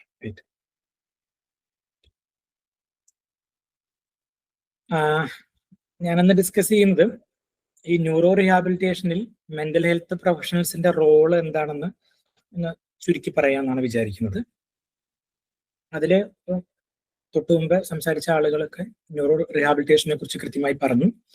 പ്രത്യേകിച്ച് നമ്മൾ പൊതുവെ പറയാറുള്ള അസുഖങ്ങൾ stroke, head injury, brain injury, Parkinson diseases അല്ലെങ്കിൽ മറ്റു ബ്രെയിൻ നെർവ് ഡിസീസുകളെയാണ് നമ്മൾ എന്ത് പറയുക, ഈ ഇതുമായി ബന്ധപ്പെട്ട് വരുന്ന അസുഖമായി വരുന്ന ആളുകൾക്കാണ് നമ്മൾ ന്യൂറോ റീഹാബിലിറ്റേഷൻ കൊടുക്കുക. അപ്പോൾ ഇങ്ങനെയുള്ള അസുഖങ്ങൾ വരുന്ന സമയത്ത് നമുക്കറിയാം അവരുടെ ശാരീരിക ചലനങ്ങളിലൊക്കെ നല്ല വ്യത്യാസങ്ങളും കാര്യങ്ങളും വരും. അപ്പൊ പലപ്പോഴും ചികിത്സ എന്ന് പറയുന്നത് മൂവ്മെന്റുമായി ബന്ധപ്പെട്ടതാണെന്നൊരു തോന്നൽ ഉണ്ടാവാറുണ്ട്. കാരണം അത് വളരെ വ്യക്തമായി പുറത്ത് കാണാറുണ്ട്. അവർക്ക് അവരുടെ മൂവ്മെന്റിനും അവർക്ക് കാര്യങ്ങൾ ചെയ്യാൻ കഴിയുന്നതിലൊക്കെ ഭയങ്കര ബുദ്ധിമുട്ടുകൾ ഉണ്ടാവാറുണ്ട്. അപ്പൊ അതില് നമ്മൾ റിക്കവറി അല്ലെങ്കിൽ റീഹാബിലിറ്റേഷനിൽ റിക്കവറി ഓറിയന്റഡ് റീഹാബിലിറ്റേഷൻ എന്നുള്ളതാണ് നമ്മുടെ പുതിയ കോൺസെപ്റ്റ്. അപ്പൊ അതിൽ റിക്കവറി എന്ന് പറയുന്നത് മൂവ്മെന്റ് പോലുള്ള കാര്യങ്ങൾ വളരെ പ്രധാനപ്പെട്ടതാണ്. അത് മാത്രമല്ല നമ്മുടെ തിങ്കിങ്, ചിന്തകള്, പെരുമാറ്റങ്ങള്, നമ്മുടെ ഇമോഷൻസ്, വികാരങ്ങള്, നമ്മുടെ കോൺഫിഡൻസ്, ഡെയിലി ഇൻഡിപെൻഡൻസ്, ഓരോ സ്വന്തമായി കാര്യങ്ങൾ ചെയ്യുന്നതിലുള്ള സ്വന്തമായി കാര്യങ്ങൾ ചെയ്യാനുള്ള കഴിവ് തുടങ്ങിയിട്ടുള്ള കാര്യങ്ങളൊക്കെ ചേർന്നതാണ് റീഹാബിലിറ്റേഷൻ എന്ന് പറയുന്നത്. അതില് എന്തുകൊണ്ടാണ് ബ്രെയിനിന് കെയർ വേണ്ടത് എന്ന് നമ്മൾ ആലോചിക്കുമ്പോൾ ബ്രെയിനാണ് എല്ലാ കാര്യങ്ങളും കൺട്രോൾ ചെയ്യുന്നത്. അല്ലെങ്കിൽ നമ്മുടെ സെൻട്രൽ നെർവസ് സിസ്റ്റമാണ്. നമ്മുടെ തിങ്കിങ് ആണെങ്കിലും ഇമോഷൻ ആണെങ്കിലും മോട്ടിവേഷൻ ആണെങ്കിലും പേഴ്സണാലിറ്റി ആണെങ്കിലും. അപ്പൊ നമ്മൾ മെന്റൽ ഹെൽത്ത് ഇഗ്നോർ ചെയ്ത് കഴിഞ്ഞാൽ നമ്മുടെ റിക്കവറി സ്ലോ ഡൗൺ ആവും, പതുക്കെ ഉണ്ടാവുള്ളൂ റിക്കവറി. പിന്നെ നമുക്കറിയാം നമ്മുടെ ക്ലയന്റിന്റെ ഒക്കെ പാർട്ടിസിപ്പേഷൻ കുറയും. അവര് നമ്മുടെ തെറാപ്പിക്കോ മറ്റെല്ലാ തെറാപ്പിക്കും വരുന്നതിനും മടി കാണിക്കും. അതേപോലെ തന്നെ ഫാമിലിയുടെ മാനസികാരോഗ്യവും തകരും, സ്ട്രെസ് കൂടും തുടങ്ങിയിട്ടുള്ള കാര്യങ്ങളൊക്കെ ഉണ്ടാവാറുണ്ട്. അപ്പൊ നമ്മൾ ആദ്യം മനസ്സിലാക്കേണ്ടത് പൊതുവെ ആരൊക്കെയാണ് ഈ മെന്റൽ ഹെൽത്ത് പ്രൊഫഷണൽസ് എന്ന് പറയുന്നത്. തീർച്ചയായിട്ടും സൈക്കോളജിസ്റ്റ്, സോഷ്യൽ വർക്കേഴ്സ്, സൈക്യാട്രിസ്റ്റ് ആണ് നമ്മുടെ ഈ ഗ്രൂപ്പിൽ വരുന്ന ആളുകൾ. ഇവിടെ നമ്മുടെ ഒരു പ്രത്യേകത എന്ന് പറഞ്ഞാൽ ആദ്യത്തെ ഘട്ടം എന്ന് പറയുന്നത് റിമൂവിങ് ദ സ്റ്റിഗ്മ എന്നുള്ളതാണ്. സ്റ്റിഗ്മ ഒഴിവാക്കുക എന്നുള്ളതാണ്. അപ്പൊ പലപ്പോഴും എന്താ വെച്ചാല് മെന്റൽ ഹെൽത്ത് സപ്പോർട്ട് എന്ന് പറയുമ്പോൾ മാനസിക ഭ്രാന്തുള്ള ആൾക്കാരാണ് എടുക്കുക എന്നൊരു തോന്നൽ ഇപ്പോഴും നന്നായിട്ടുണ്ട് നമുക്ക്. അപ്പൊ ബ്രെയിൻ എന്നുള്ളത് നമ്മുടെ ശരീരത്തിലെ ഏറ്റവും പ്രധാനപ്പെട്ട ഒരു അവയവമാണെന്നും നമ്മൾ കിഡ്നിയോ അല്ലെങ്കിൽ ഹാർട്ടിനോ ഒക്കെ ചികിത്സ കൊടുക്കുന്നത് പോലെ തലച്ചോറിനും ആവശ്യമുണ്ടെങ്കിൽ ചികിത്സ കൊടുക്കണം എന്നുള്ളത് നമ്മളൊന്ന് മനസ്സിലാക്കുക എന്നുള്ളതാണ് നമ്മൾ ഓരോരുത്തരും. പിന്നെ ഈ മെയിൻ റിക്കവറിയിലുള്ള മെയിൻ പരിപാടികൾ എന്ന് പറയുന്നത് ഒന്ന് നമ്മുടെ തിങ്കിങ് സ്കിൽസ് ഇംപ്രൂവ് ചെയ്യുക എന്നുള്ളത് തന്നെയാണ്. പിന്നെ നമുക്ക് ഒരുപാട് ചേഞ്ച് ഉണ്ടാവും വ്യക്തിക്ക് അസുഖങ്ങൾ വരുമ്പോൾ. ആ ചേഞ്ചിനോട് അതിനെ അഡ്ജസ്റ്റ് ചെയ്യാൻ, അതിൽ കോപ്പ് ചെയ്യാൻ തയ്യാറാക്കുക എന്നുള്ളതാണ്. അതായത് ഇമോഷണൽ സപ്പോർട്ട് പോലത്തെ കാര്യങ്ങളാണ്. പിന്നെ അവരുടെ മൂഡ് ചേഞ്ചസ് അഥവാ ബിഹേവിയർ പോലുള്ള കാര്യങ്ങൾ. അതേപോലെ ഫാമിലി എഡ്യൂക്കേറ്റ് ചെയ്യുക, മോട്ടിവേറ്റ് ചെയ്യുക, ആൻഡ് അവരുടെ കോൺഫിഡൻസ് മെച്ചപ്പെടുത്തുക തുടങ്ങിയിട്ടുള്ള കാര്യങ്ങളാണ്. അതിൽ നമ്മുടെ ഒന്നാമത്തെ റോൾ എന്ന് പറയുന്നത് അസസ്മെന്റ് ആണ്. നമ്മുടെ ബ്രെയിനിന്റെ നിലവിലുള്ള അവസ്ഥ, അതായത് കൊഗ്നിറ്റീവ് അസസ്മെന്റ് എന്ന് പറയും സൈക്കോളജിക്കലി. അതിൽ നമ്മുടെ മെമ്മറി, അറ്റൻഷൻ അല്ലെങ്കിൽ ഡിസിഷൻ മേക്കിംഗ് കപ്പാസിറ്റി, തീരുമാനം എടുക്കാനുള്ള കഴിവുകൾ, ഈ വികാരങ്ങൾ നിയന്ത്രിക്കാനുള്ള കഴിവുകൾ തുടങ്ങിയിട്ടുള്ള കാര്യങ്ങൾ നമ്മൾ എന്ത് ചെയ്യണം, അസസ്മെന്റ് നടത്തണം. കാരണം ഇങ്ങനത്തെ ഒരു അസസ്മെന്റ് കൃത്യമായിട്ട് റിഹാബ് പ്ലാൻ ചെയ്യാൻ ഈ ടീമിന് ഇത് ആവശ്യമാണ്. ഇതുണ്ടെങ്കിൽ മാത്രമേ നമുക്ക് കൃത്യമായിട്ട് ട്രീറ്റ്മെന്റ് പ്ലാൻ ചെയ്യാൻ കഴിയുള്ളൂ. രണ്ടാമത്തെ റോള് വരുന്നത് നമ്മുടെ ബ്രെയിനിന്റെ സ്കില്ലുകൾ അല്ലെങ്കിൽ ബ്രെയിനിന്റെ പവർ എന്നൊക്കെ പറയും, നമ്മുടെ നാടൻ ഭാഷ പറഞ്ഞ പവർ, അതൊക്കെ മെച്ചപ്പെടുത്താൻ സഹായിക്കുക എന്നുള്ളതാണ്. അതിൽ നമ്മൾ ഫോക്കസ് ചെയ്യാറുള്ളത് മെമ്മറി ഇംപ്രൂവ് ചെയ്യാൻ വേണ്ടിയിട്ട്, പിന്നെ അറ്റൻഷനും ഫോക്കസും കൂട്ടാൻ വേണ്ടിയിട്ട്, പ്ലാനിങ്ങിനുള്ള കഴിവ്, പ്രോബ്ലം സോൾവിങ്ങിന്റെ കഴിവ്. അതിൽ മെത്തേഡുകളായിട്ട് പൊതുവെ നമ്മൾ ഉപയോഗിക്കാറുള്ളത് ബ്രെയിനിന്റെ എക്സസൈസുകളാണ്. പിന്നെ ഡെയിലി ലൈഫ്, നിത്യജീവിതം പ്ലാൻ ചെയ്യുക, സിസ്റ്റംസ് ഒരു പ്രോട്ടോകോൾ പോലെ ഉണ്ടാക്കി ചെയ്യുക. പിന്നെ ഓരോ കാര്യങ്ങൾ ചെയ്യാൻ എങ്ങനെയൊക്കെ പുതിയ രീതിയിൽ ചെയ്യാൻ പറ്റും, അല്ലെങ്കിൽ എങ്ങനെയൊക്കെ വ്യത്യസ്തമായി ചെയ്യാൻ പറ്റും തുടങ്ങിയിട്ടുള്ള കാര്യങ്ങൾ നോക്കുക. പിന്നത്തെ ഒരു റോൾ എന്ന് പറയുന്നത് ഇമോഷൻസ് ഹാൻഡിൽ ചെയ്യാൻ ഹെൽപ്പ് ചെയ്യുക എന്നുള്ളതാണ്. അപ്പോൾ ഇത് നോർമലാണ്. സങ്കടം, ദേഷ്യം, ഫ്രസ്ട്രേഷൻ, ഒരു പ്രതീക്ഷയില്ലായ്മ എന്നൊക്കെ ഒരു ബ്രെയിൻ ഇഞ്ചുറിക്ക് ശേഷം ഏതൊരു വ്യക്തിക്കും തോന്നാവുന്നതാണ്. അപ്പൊ അവിടെ നമ്മൾ ഇമോഷൻസ് മാനേജ് ചെയ്യാൻ സഹായിക്കുന്നത് ടോക്കിംഗ് തെറാപ്പി, സംസാരിക്കല്, അതേപോലെ തന്നെ സാഹചര്യവുമായി അഡ്ജസ്റ്റ് ചെയ്ത് പോകാൻ നോക്കുന്നത്, കോപ്പിംഗ് സ്കിൽ എന്നൊക്കെ പറയും, നമ്മൾ ഗ്രൗണ്ടിങ്, അങ്ങനെയുള്ള സ്കില്ലുകളൊക്കെ ഡെവലപ്പ് ചെയ്തെടുക്കുക, അവരുടെ സ്ട്രെസ് മാനേജ് ചെയ്യാൻ വേണ്ടി സഹായിക്കുക. തീർച്ചയായിട്ടും നമ്മുടെ ഫിസിയോതെറാപ്പി, ഓക്യുപേഷൻ തെറാപ്പി, മെഡിസിൻസ് തുടങ്ങിയിട്ടുള്ള കാര്യങ്ങളൊക്കെ ഫിസിക്കൽ ഇഞ്ചുറീസിനെ ഹെൽപ്പ് ചെയ്യാൻ വേണ്ടി ഒരുപാട് സഹായിക്കും, അവരുടെ കോൺഫിഡൻസും കൂട്ടും. അതിന്റെ കൂടെ കൗൺസിലിംഗ് പോലത്തെ കാര്യങ്ങൾ വരുമ്പോൾ സ്ട്രെസ് കുറയുകയും ഹെൽത്തി കോപ്പിംഗ് മെക്കാനിസം വരികയും സോഷ്യൽ സപ്പോർട്ട് മെച്ചപ്പെടുകയും ചെയ്യും. അത് തുടർച്ചയുള്ള കെയറിലേക്ക് ക്ലയന്റും കുടുംബവും കൂടുതൽ വരാൻ സഹായിക്കുന്നതിനും കാരണമാകും. അടുത്ത റോൾ എന്ന് പറഞ്ഞാൽ നമ്മുടെ ബിഹേവിയർ ചേഞ്ചസ് ആണ്. അതിൽ നമ്മൾ എന്ത് ചെയ്യും എന്നുള്ളതാണ്. പ്രധാനമായിട്ട് നമ്മൾ മനസ്സിലാക്കേണ്ടത്, ഒരു ന്യൂറോ റീഹാബിലിറ്റേഷനിൽ വരുന്ന ക്ലയൻസിന് സാധാരണയായി കാണാറുള്ള ബിഹേവിയർ ചേഞ്ച് എന്ന് പറയുന്നത് പെട്ടെന്ന് ദേഷ്യം വരിക, പെട്ടെന്ന് കരച്ചിൽ വരിക, പിന്നെ തീരെ മോട്ടിവേഷൻ ഇല്ലാതിരിക്കുക, ചില ആളുകൾ എല്ലാവരിൽ നിന്നും ഒഴിഞ്ഞു മാറുന്നൊരവസ്ഥ. അപ്പൊ നമുക്ക് ഇവിടെ ചെയ്യാൻ പറ്റുന്നത് അതിന്റെ ട്രിഗേഴ്സ് കണ്ടെത്തണം, അല്ലെങ്കിൽ ഇങ്ങനത്തെ സാഹചര്യങ്ങൾ എങ്ങനെ നമുക്ക് ഹെൽത്തി ആയിട്ട് മാനേജ് ചെയ്യാൻ പറ്റുമെന്ന് നോക്കണം. അതേപോലെ തന്നെ ഇങ്ങനെയുള്ള സാഹചര്യങ്ങളിൽ കൂടുതൽ അവരുമായി ഇടപെടുന്നത് കുടുംബങ്ങളാണല്ലോ. അപ്പൊ ഈ അവസ്ഥകളിലൊക്കെ എങ്ങനെയാണ് കുടുംബത്തിന് അവരെ സഹായിക്കാൻ കഴിയുക, അതിന്റെ സ്കില്ല് നമ്മൾ അവരുടെ ഫാമിലി മെമ്പേഴ്സിന് ഉണ്ടാക്കി കൊടുക്കേണ്ടതുണ്ട്. അഞ്ചാമത്തെ നമ്മുടെ റോൾ വരുന്നത് ആക്സെപ്റ്റിംഗ് ലൈഫ് ചേഞ്ചസ് എന്ന് പറയും. തീർച്ചയായിട്ടും ഇങ്ങനത്തെ ഒരു സാഹചര്യത്തിലൂടെ കടന്നു പോകുന്ന പല പേഷ്യൻസും പറഞ്ഞ് നമ്മൾ കേൾക്കാറുണ്ട്, ഞാൻ പഴയ പോലെ ആളല്ല, എനിക്ക് പഴയ പോലെ ആവാൻ പറ്റുമോ ഇല്ലയോ എന്നൊക്കെ ഉള്ളതാണ്. അവിടെ നമുക്ക് അവർക്ക് ആ നിലവിലുള്ള സാഹചര്യം, നമുക്കൊരു ന്യൂറോ റീഹാബിലിറ്റേഷൻ കണ്ടീഷനിലാണ് നമ്മൾ ഉള്ളത്, അവർക്കൊരു കോൺഫിഡൻസ് കൂട്ടാനും അവരുടെ ജീവിതത്തിന് നിലവിലുള്ള സാഹചര്യത്തിൽ മീനിങ് കണ്ടെത്താനും നിലവിലുള്ള അവരുടെ കഴിവുകൾ അനുസരിച്ച് അവർക്ക് ലൈഫിനെ നിയന്ത്രിക്കാനും. ഇപ്പൊ നമുക്ക് എല്ലാവർക്കും അറിയാം, ഇപ്പൊ പാർക്കിൻസൺസിൽ കാണാറുള്ളത് ചെറുതായിട്ട് ഹാൻഡ് ഷിവർ ഉള്ള ആൾക്കാർ ആങ്സൈറ്റി കൂടുമ്പോൾ ഷിവറിങ് കൂടുന്നത് കാണാം. പലപ്പോഴും അവർക്ക് ആ വരുന്ന ആള് തന്റെ അസുഖം മനസ്സിലാക്കുവോ, അല്ലെങ്കിൽ അവര് പണ്ട് എന്നെ കണ്ടിരുന്ന പോലെയല്ല ഇപ്പൊ ഇങ്ങനെ എന്നെ കണ്ട സഹതാപം തോന്നുവോ. അതുകൊണ്ട് തന്നെ പഴയ ആളുകളെ കാണാൻ മടിക്കുന്ന ആൾക്കാരും കൂടി നമ്മൾ പലപ്പോഴും കാണാറുണ്ട്.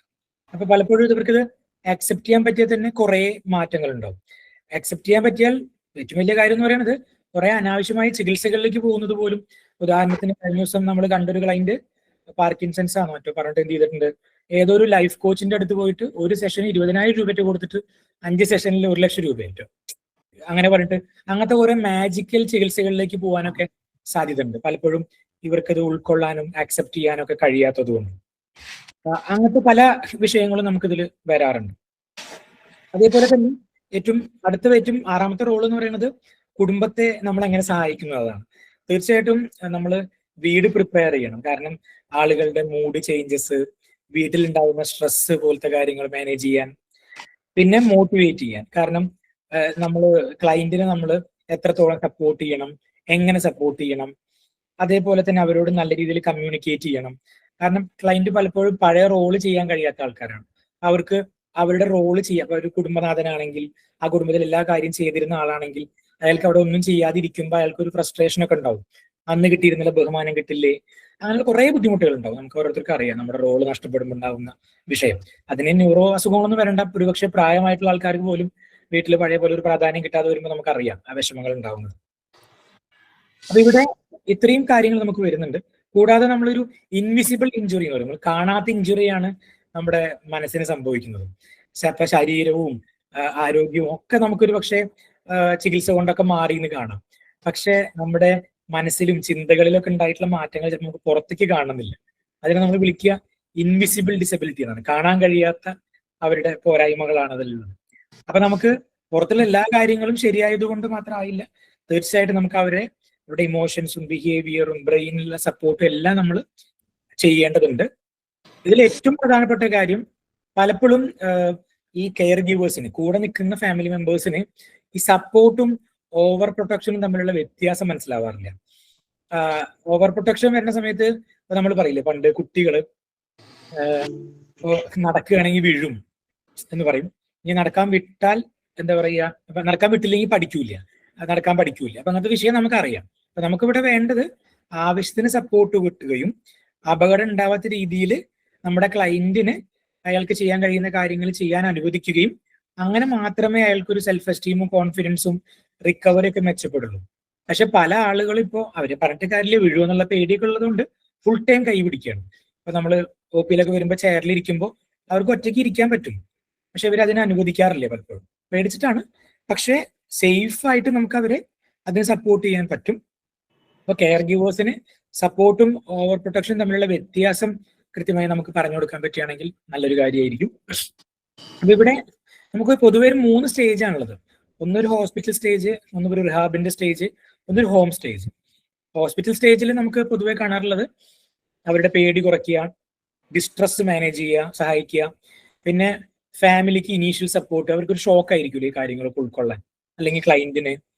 റിഹാബ് സ്റ്റേജിൽ വരുന്നത് നമുക്ക് ഇന്റൻസീവ് ആയിട്ടുള്ള ബ്രെയിൻ സ്കിൽ ട്രെയിനിങ് ആണ്, അസസ്മെന്റ് ആണ്, ഇമോഷണൽ ബിഹേവിയർ മാനേജ്മെന്റ് ആണ്. പിന്നെ നമ്മൾ ഇവർ വീട്ടിലേക്ക് പോകുന്ന ഒരവസ്ഥ വരുന്നുണ്ട്. അവിടെയാണ് നമ്മൾ അല്ലെങ്കിൽ ജോലിയിലേക്കോ വീട്ടിലേക്കോ പോകുന്നത്, പോസ്റ്റ് ലൈഫില്, പിന്നെ ലോങ് ടേം ഫാമിലിയിൽ എങ്ങനെ അഡ്ജസ്റ്റ് ചെയ്യണം തുടങ്ങിയിട്ടുള്ള കാര്യങ്ങളൊക്കെ നമ്മൾ അങ്ങനെ 3 സ്റ്റേജിലും എല്ലാ ആളുകൾക്കും പോലെ തന്നെ മെന്റൽ ഹെൽത്ത് പ്രൊഫഷൻസിലും റോൾ ഉണ്ട്. അപ്പോൾ ഏറ്റവും പ്രധാനപ്പെട്ട ഒരു കുറച്ച് റൂൾസ് ഉണ്ട്. ഗോൾഡൻ റൂൾസ് എന്ന് പറഞ്ഞാൽ ബ്രെയിനിന് മാറ്റം വരാൻ കഴിയുന്നുള്ളതാണ്.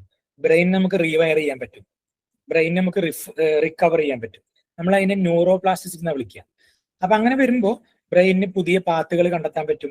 പക്ഷെ സമയവും നിരന്തരമായ പ്രാക്ടീസുമാണ് ഇതിന് വേണ്ടത്. രണ്ടാമത്തെ റൂൾ എന്ന് പറയുന്നത് മൂഡ് ഈസ് ഫ്യൂവൽ എന്ന് പറയും.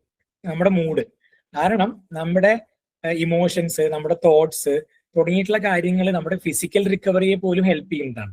ഇപ്പൊ പേഷ്യന്റ് ഡിപ്രസ്ഡ് ആണ് അല്ലെങ്കിൽ ഒരു മൂഡ് ഇല്ലെങ്കിൽ റിക്കവറിയും അതിനനുസരിച്ച് സ്ലോ ആവും. അപ്പൊ തീർച്ചയായിട്ടും ഇമോഷണൽ ഹെൽത്ത്, അതായത് വികാരത്തിന്റെ ഹെൽത്ത് ഇംപ്രൂവ് ആകുന്നതിന്റെ ഒപ്പം തന്നെയാണ് ഫിസിക്കൽ ഹെൽത്തും നല്ല രീതിയിൽ റിക്കവറി ഉണ്ടാവുള്ളൂ, അല്ലെങ്കിൽ അതിന്റെ വേഗത കുറവായിരിക്കും. മൂന്നാമത്തെ ഒരു കാര്യം എന്ന് പറയുന്നത് ചെറിയ വിജയങ്ങൾ ആഘോഷിക്കണം എന്നുള്ളതാണ്. ഒരു വ്യക്തി ഒരു ദിവസം 5 സ്റ്റെപ്പ് വെക്കുന്നത് പോലും നമുക്ക് വേണമെങ്കിൽ ഒരു ഓസ്കാർ അവാർഡ് കൊടുക്കാനൊക്കെ പറയാം. അത്രയും വലിയ സക്സസ് ആണ്. കാരണം അയാള് ഈ അസുഖത്തിന് മുമ്പ് 5 കിലോമീറ്റർ നടക്കുന്നു എന്നുള്ളതൊരു കാര്യമല്ല. പക്ഷെ ഇപ്പൊ അയാൾ 5 സ്റ്റെപ്പ് വെക്കുന്നത് പോലും നമുക്ക് വലിയ സക്സസ് ആണ്. അപ്പോൾ ചെറിയ വിജയങ്ങൾ വലിയ വിജയങ്ങളാണെന്ന് നമുക്ക് എക്സ്പ്രസ് ചെയ്യാൻ പറ്റണം. ഇനി ഇപ്പൊ ഉദാഹരണം പറയാം, ഒരു സ്മോൾ ഇംപ്രൂവ്മെന്റ് പോലും നമ്മളുടെ ഫ്യൂച്ചറിനെ മെച്ചപ്പെടുത്തി കൊണ്ടുവരാൻ പറ്റും. ആ ലെവലിൽ വരുമ്പോൾ അതൊരു റിയലിസ്റ്റിക് എക്സ്പെക്ടേഷനും കൂടിയാണ് നമ്മുടെ ക്ലയന്റിന്റെ കാര്യത്തിൽ. പിന്നെ അതിൽ ഏറ്റവും പ്രധാനപ്പെട്ട കാര്യം കെയർ ഫോർ കെയർ ഗീവർ എന്നാണ്. ഇതൊക്കെ പറയാൻ നമുക്ക് എളുപ്പമാണ്, കാരണം നമ്മുടെ കൂടെയൊക്കെ പലപ്പോഴും വളരെ കുറച്ചു കാലം മാത്രമേ ക്ലയന്റ് ഉണ്ടാവുള്ളൂ. ബാക്കി കൂടുതൽ കാലവും കെയർ ഗീവറിന്റെ കൂടെയാണ്. അപ്പൊ കെയർ ഗീവർ ബേൺ ഔട്ട് എന്ന് പറയും. കുറെ കാലമായിട്ട് ഇവരെ നോക്കിക്കൊണ്ടിരിക്കുന്നു, പുറത്തേക്ക് എവിടേക്കും പോകാൻ പറ്റില്ല, അവർക്ക് ഇഷ്ടമുള്ള കാര്യങ്ങളൊന്നും ചെയ്യാൻ പറ്റില്ല. അപ്പൊ അവരെ നമ്മൾ എത്രത്തോളം സപ്പോർട്ട് ചെയ്യുന്നോ, കെയർ ഗീവറിന്റെ മെന്റൽ ഹെൽത്ത് എത്രത്തോളം ഉഷാറാവുന്നോ അത്രത്തോളം ക്ലയന്റ് മെച്ചപ്പെടുക ചെയ്യാം. അപ്പോൾ കെയർ ഗീവറിന്റെ സെൽഫ് കെയർ എന്ന് പറയുന്നത് അവർ സ്വന്തം ശരീരവും മനസ്സോ നോക്കുന്നത് ഒരിക്കലും സെൽഫിഷ് അല്ല. അവർക്ക് ഇഷ്ടമുള്ള കാര്യങ്ങളൊക്കെ അവർക്ക് ചെയ്യാൻ പറ്റണം നിലവിലുള്ള സാഹചര്യം അനുസരിച്ചിട്ട്. അവരെത്രത്തോളം കെയർ ഗീവർ എത്രത്തോളം മെച്ചപ്പെട്ട അവസ്ഥയാണോ അത്രത്തോളം സ്പീഡിൽ ആർക്ക് വ്യത്യാസം ഉണ്ടാവും, പേഷ്യന്റിനും വ്യത്യാസങ്ങൾ ഉണ്ടാവും. ഏറ്റവും അടിപൊളി ഒരു സാധനം എന്ന് പറയുന്നത് കണക്ഷനാണ്. നമ്മൾ പറയുക മെഡിസിൻ ഫോർ ദ സോൾ എന്നൊക്കെ പറയാം. മനസ്സിനുള്ള മരുന്നാണ് അല്ലെങ്കിൽ ആത്മാവിനുള്ള മരുന്നാന്നൊക്കെ പറയാം. അതിൽ നമ്മൾ ആളുകളുമായി വർത്താനം പറയുക, ആളുകളുടെ സ്നേഹം കിട്ടുക, റെസ്പെക്ട് കിട്ടുക, പിന്നെ ആളുകൾ നമ്മളെ കേൾക്കാനുണ്ടാവുക തുടങ്ങിയിട്ടുള്ള കാര്യങ്ങളൊക്കെ ശരിക്കും നമുക്ക് നല്ല റിക്കവറി ഉണ്ടാവും. പക്ഷെ വന്നിട്ട് അയ്യോ നിനക്ക് അങ്ങനെ പറ്റില്ലോ എന്നൊന്നും കരയുന്ന ആൾക്കാരല്ല, കേൾക്കാനും കൂടെ ഇരിക്കാനും ഒക്കെ ആഗ്രഹിക്കുന്ന സോഷ്യൽ കണക്ഷൻസ് ശരിക്കും ഭയങ്കര മാറ്റം ഉണ്ടാക്കുന്നതാണ് സയൻസ് പറയുന്നത്. അപ്പൊ ഏറ്റവും പ്രധാനപ്പെട്ട കാര്യങ്ങളായിട്ട് പറയാനുള്ളത്, റിക്കവറി ശരിക്കും ഇംപ്രൂവ് ആവണമെങ്കിൽ ഒന്നാമത്തെ കാര്യം ഡെയിലി പ്രാക്ടീസ് നടക്കണം, ഇമോഷണൽ സപ്പോർട്ട് കിട്ടണം, തെറാപ്പി കണ്ടിന്യൂ ചെയ്യണം, പേഷ്യന്റിനും ഫാമിലിക്കും ഹോപ്പ് വേണം, ഹോപ്പ് ഉണ്ടാവണം, അല്ലെങ്കിൽ ഹോപ്പ് ഉണ്ടാവാൻ നമ്മളെ സപ്പോർട്ട് ചെയ്യണം. റിക്കവറി സ്ലോ ആവണത് എപ്പോഴാണെന്ന് വെച്ചാൽ ഓവർ പ്രൊട്ടക്ഷൻ നടക്കുമ്പോൾ, ഓവറായി ക്ലയന്റിനെ പ്രൊട്ടക്ട് ചെയ്യുമ്പോൾ, ഇമോഷൻസ് ശ്രദ്ധിക്കാതിരിക്കുമ്പോൾ, തെറാപ്പി നേരത്തെ നിർത്തുമ്പോൾ, ഫാമിലിക്കോ ക്ലയന്റിനോ പ്രതീക്ഷ നഷ്ടപ്പെടുമ്പോൾ. അപ്പോൾ ഏറ്റവും ഫൈനൽ ആയിട്ടുള്ള മെസ്സേജ്, ന്യൂറോ റിഹാബിലിറ്റേഷൻ എന്ന് പറഞ്ഞാൽ ശരീരത്തെ മാത്രം ഫിക്സ് ചെയ്യലല്ല, ശരീരത്തെയും മനസ്സിനെയും ഫിക്സ് ചെയ്യലാണ്. ഇതൊരു റീബിൽഡിംഗ് പരിപാടിയാണ്. നമ്മുടെ കോൺഫിഡൻസ്, ഇൻഡിപെൻഡൻസ്, അൾട്ടിമേറ്റ്ലി ലൈഫ്. അതാണ് ഒരു സൈക്കോളജിസ്റ്റ് അല്ലെങ്കിൽ ഒരു മെന്റൽ ഹെൽത്ത് പ്രൊഫഷണൽ ചെയ്യാനുള്ളത്. Thank you.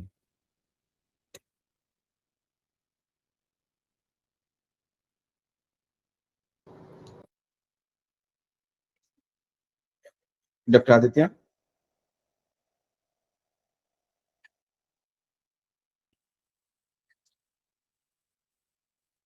Thank you doctor. Neurological രോഗങ്ങളുമായി ജീവിക്കുന്നവരുടെ ദൈനംദിന ജീവിതത്തെ വളരെ നേരിട്ട് ബാധിക്കുന്ന മറ്റൊരു അത്യന്തം പ്രധാനപ്പെട്ട മേഖലയിലേക്കാണ് ഇനി നമ്മൾ കടക്കുന്നത്. അതായത് സംസാരശേഷി, ശബ്ദ നിയന്ത്രണം, സ്വളോയിങ് ഡിഫിക്കൽട്ടീസ്, കമ്മ്യൂണിക്കേഷൻസ് തുടങ്ങിയവ. ഈ മേഖലയിൽ സ്പീച്ച് ആൻഡ് ലാംഗ്വേജ് തെറാപ്പിയുടെ പങ്ക് അത്യന്തം നിർണായകമാണ്. ഈ വിഷയത്തെക്കുറിച്ച് തന്റെ അറിവും അനുഭവവും നമ്മോടൊപ്പം പങ്കുവയ്ക്കുന്നതിനായി ഞങ്ങളുടെ സ്പീച്ച് തെറാപ്പിസ്റ്റ് മിസ് ദിൽന സുൽത്താനയെ ഈ വെർച്വൽ വേദിയിലേക്ക് സ്വാഗതം ചെയ്യുന്നു.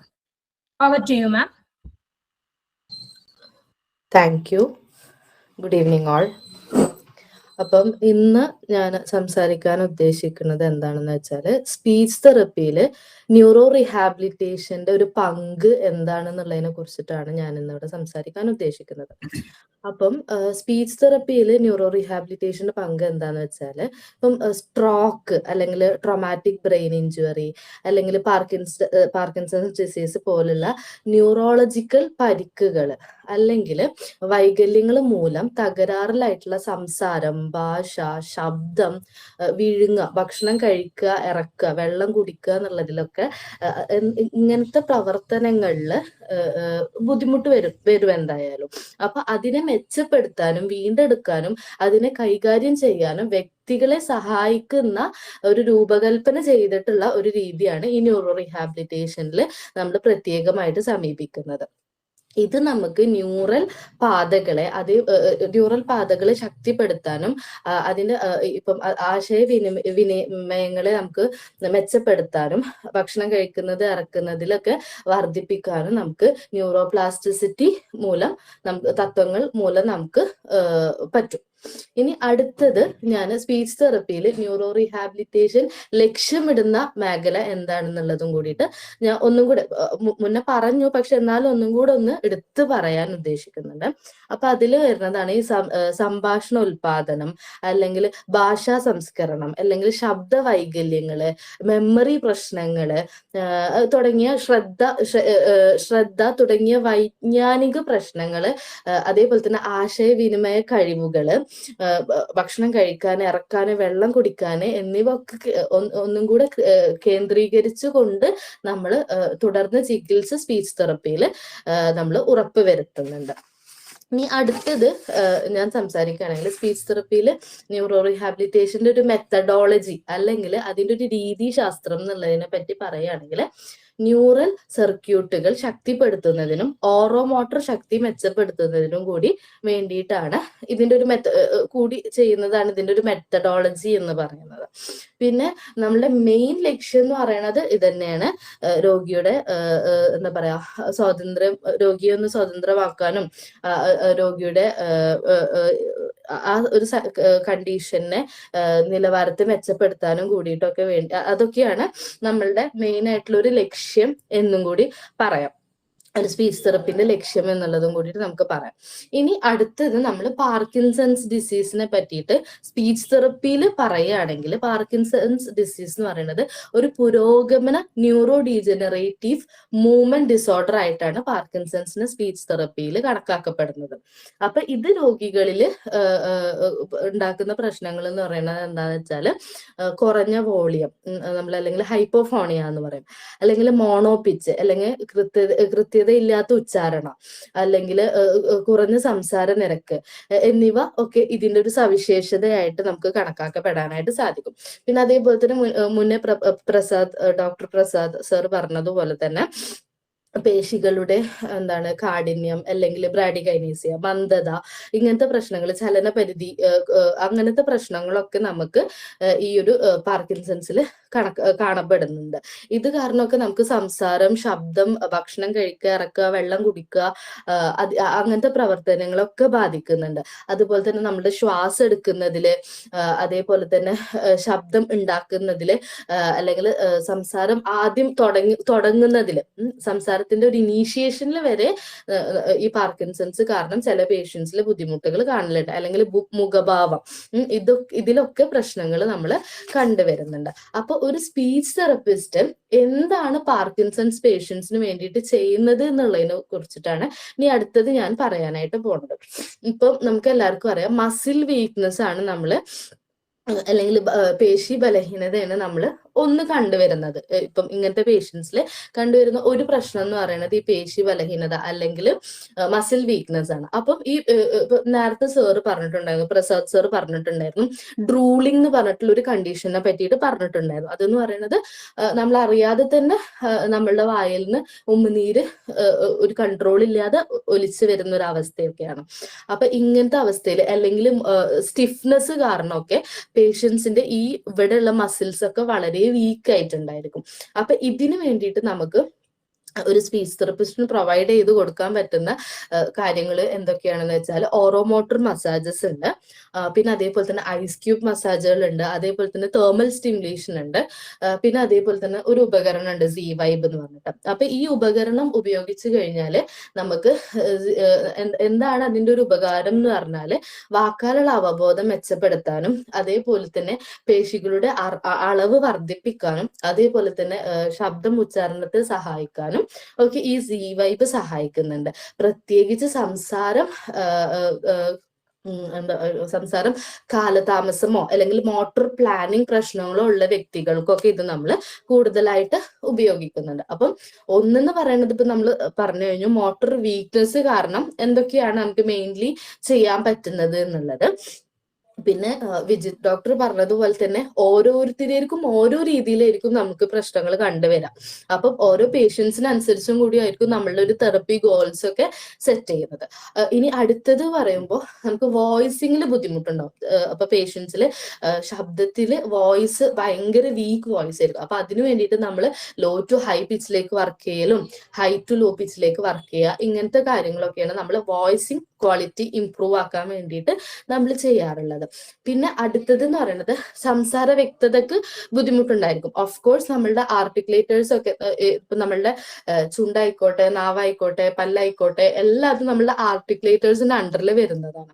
അപ്പൊ ഇതിലുള്ള ഒക്കെ വീക്ക്നെസ് കാരണം നമുക്ക് എന്തുണ്ടാവും, നമ്മളുടെ സംസാരത്തിന്റെ വ്യക്തത അല്ലെങ്കിൽ ക്ലാരിറ്റിനെ ബാധിക്കും. അപ്പൊ അല്ലെങ്കിൽ അതേപോലെ തന്നെ ചില പേഷ്യൻസിൽ റേറ്റ് ഓഫ് സ്പീച്ച് വളരെ കൂടുതലായിരിക്കും, ഫാസ്റ്റ് റേറ്റ് ഓഫ് സ്പീച്ച് കാണാറുണ്ട്.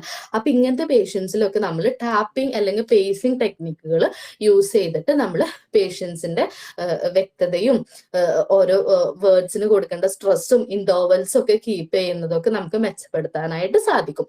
പിന്നെ അതുപോലെ തന്നെ വേറൊരു ടെക്നിക്ക് എന്ന് പറയുന്നത് എന്താണെന്ന് വെച്ചാൽ ഡയഡക്കോ കൈനറ്റിക് റേറ്റ് എന്ന് പറയും. അത് ഓൾട്ടർനേറ്റ് ആയിട്ടുണ്ട്, സീക്വൻഷ്യൽ ആയിട്ടുണ്ട്.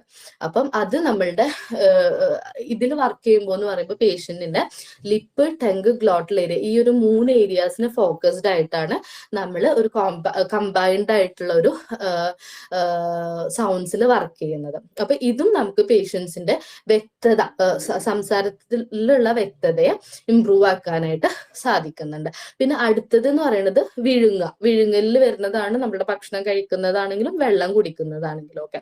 അപ്പൊ ഇതിലുള്ള ബുദ്ധിമുട്ടിൽ നമ്മൾ ഫോക്കസ്ഡ് ആയിട്ടുള്ള മസാജുകൾ കൊടുക്കുന്നുണ്ട്.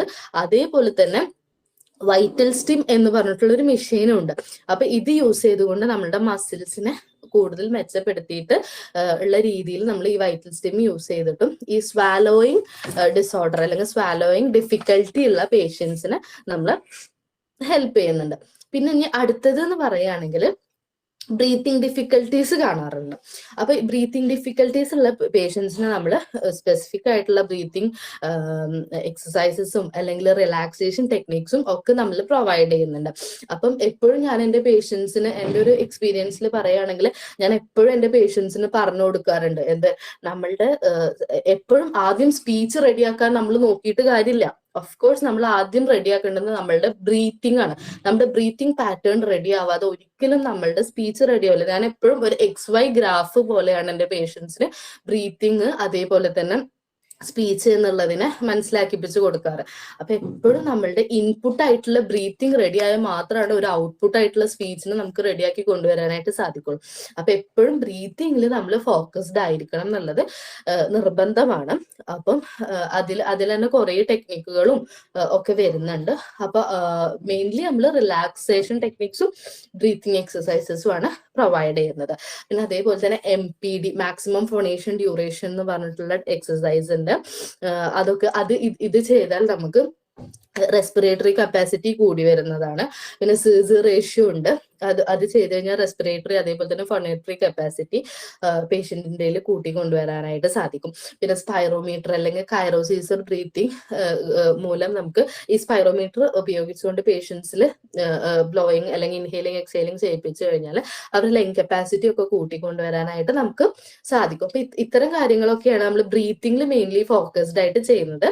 പിന്നെ ഇനി അടുത്തത് റിലാക്സേഷനിൽ മറ്റേ ബ്രീത്തിങ്ങിലൊക്കെ ഒരുപാട് വരുന്നുണ്ടായിരുന്നുണ്ടല്ലോ, പക്ഷെ ഞാൻ അത്രയും അത്യാവശ്യമുള്ളത് മാത്രമാണ് ഇപ്പൊ ഇവിടെ പറയാൻ പറഞ്ഞിട്ടുള്ളൂ. പിന്നെ ഇനി അടുത്തത് എന്ന് പറയുന്നത് വെജിറ്റേറ്റീവ് സ്കിൽസിന്റെ അണ്ടറിൽ വരുന്ന ഒരുപാട് കാര്യങ്ങളുണ്ട്. അതിലെന്ന് പറയുന്നത് ബൈറ്റിംഗ് ആയിക്കോട്ടെ, ച്യൂയിങ് ആയിക്കോട്ടെ, സക്കിങ് ആയിക്കോട്ടെ, സ്വാലോയിങ് ആയിക്കോട്ടെ, അതൊക്കെ ബ്ലോയിങ് ആയിക്കോട്ടെ, ഇതൊക്കെ നമ്മളുടെ ഈ ഒരു വെജിറ്റേറ്റീവ് സ്കിൽസിന്റെ അണ്ടറിൽ വരുന്നതാണ്. അപ്പം അതിലെന്ന് പറയുമ്പോൾ നമ്മൾ ഇപ്പൊ ബ്ലോയിങ്ങിന് വേണ്ടിയിട്ട് നമ്മൾ പേഷ്യൻസിനെ ഫോക്കസ്ഡ് ആയിക്കൊണ്ട് അവരുടെ ലിപ്സിൽ ഫോക്കസ്ഡ് ആയിട്ട് ലിപ്സിനെ റൗണ്ട് ചെയ്ത് വെച്ചുകൊണ്ട് കാൻഡിൽസ് അല്ലെങ്കിൽ ബബിൾസ് ഇത്തരം കാര്യങ്ങളിൽ നമ്മൾ ഫോക്കസ്ഡ് ആയിട്ട് പേഷ്യന്റിനെ ട്രെയിൻ ചെയ്യിപ്പിക്കുന്നുണ്ട്. പിന്നെ അതേപോലെ തന്നെ ച്യൂയിങ് ആയിക്കോട്ടെ, ച്യൂയിങ്ങിന് വേണ്ടിയിട്ട് നമുക്ക് ട്യൂബ് എന്നൊക്കെ പറഞ്ഞിട്ട് ച്യൂയിങ് ട്യൂബ് എന്നൊക്കെ പറഞ്ഞിട്ട് കുറച്ച് മെറ്റീരിയൽസ് ഒക്കെ ഉണ്ട്, സ്പീച്ച് തെറപ്പി മെറ്റീരിയൽസിന് അണ്ടറിൽ വരുന്നത്. അപ്പൊ ഇതൊക്കെ യൂസ് ചെയ്തുകൊണ്ട് നമ്മൾ ച്യൂയിങ്ങിന് വേണ്ടിയിട്ട് പേഷ്യൻസിനെ ട്രെയിൻ ചെയ്യുന്നുണ്ട്. പിന്നെ അതേപോലെ തന്നെ അടുത്തത് വരികയാണെങ്കിൽ സക്കിങ്, വലിച്ചെടുക്കുക അല്ലെങ്കിൽ ഊമ്പിയെടുക്കുക, എന്താ ബബിൾസ് സ്ട്രോ ഇട്ടുകൊണ്ട് പേഷ്യന്റിനെ വെള്ളം സക്ക് ചെയ്തെടുക്കുന്ന രീതി, അതിലൊക്കെ നമ്മൾ ഫോക്കസ്ഡ് ആയിട്ട് ചെയ്യുന്നുണ്ട്. പിന്നെ നാവ് ഉപയോഗിച്ചുകൊണ്ട് പേഷ്യന്റിനെ കൊണ്ട് ഇപ്പം ടങ് ഡിപ്രസറിൽ നാവ് തട്ടിച്ചുകൊണ്ട് ഹണി എടുക്കുക, ഇതൊക്കെ ഒരു രീതിയാണ്. അപ്പൊ ഇതൊക്കെ പേഷ്യൻസിന്റെ വെജിറ്റേറ്റീവ് സ്കിൽസിനെ ഇംപ്രൂവ് ആക്കാനും കൂടിയിട്ട് നമുക്ക് ഈ പാർക്കിൻസൺസിൽ ഇംപ്രൂവ് ആക്കാനും കൂടി നമുക്ക് സാധിക്കുന്നുണ്ട്. അപ്പം വളരെ ചുരുങ്ങിയ രീതിയിലുള്ള കാര്യങ്ങൾ മാത്രമാണ് അത്രയും ഫോക്കസ്ഡ് ആയിട്ടുള്ളത് മാത്രമാണ് പറഞ്ഞിട്ടുള്ളത്. അപ്പൊ ഇത്തരം കാര്യങ്ങളൊക്കെയാണ് മെയിൻലി ഒരു സ്പീച്ച് തെറപ്പിസ്റ്റിന്റെ പാർക്കിൻസൺസ് പേഷ്യൻസിൽ ഒരു സ്പീച്ച് തെറപ്പിസ്റ്റിന്റെ റോൾ എന്ന് പറയുന്നത്.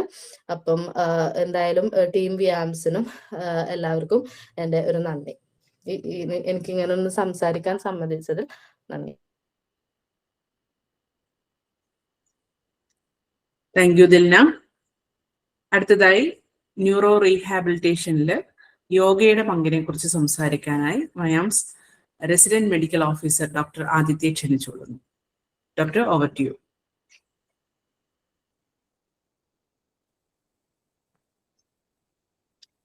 Thank you doctor Neethu. Neurological ഡിസോർഡേഴ്സിൽ മരുന്നുകളും മെഡിക്കൽ ചികിത്സകളും അത്യന്തം പ്രധാനമാണെങ്കിലും അവയ്ക്ക് പുറമെ ഒരു സഹായകവും ദീർഘകാലപരവുമായ ചികിത്സാ മാർഗമായി യോഗയ്ക്ക് ഒരു വലിയ പ്രാധാന്യമുണ്ട്.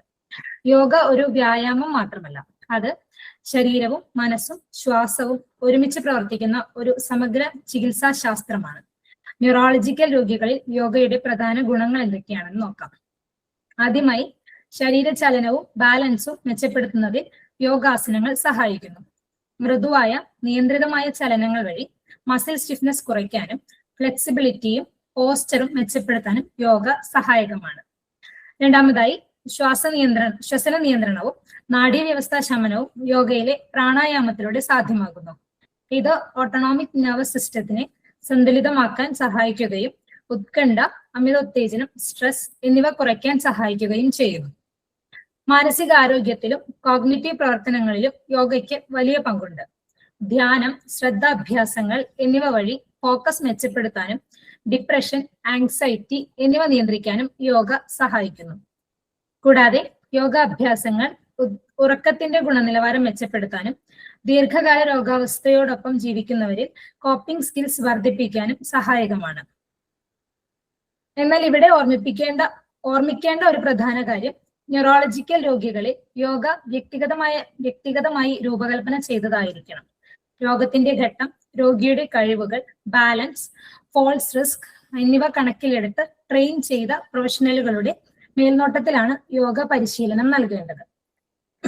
വയാൻസിൽ യോഗയെ ഞങ്ങൾ ഒരു ഇന്റഗ്രേറ്റഡ് ന്യൂറോ റീഹാബിലിറ്റേഷൻ പ്രോഗ്രാമിന്റെ അത്യന്തം പ്രധാന ഘടകമായാണ് കാണുന്നത്.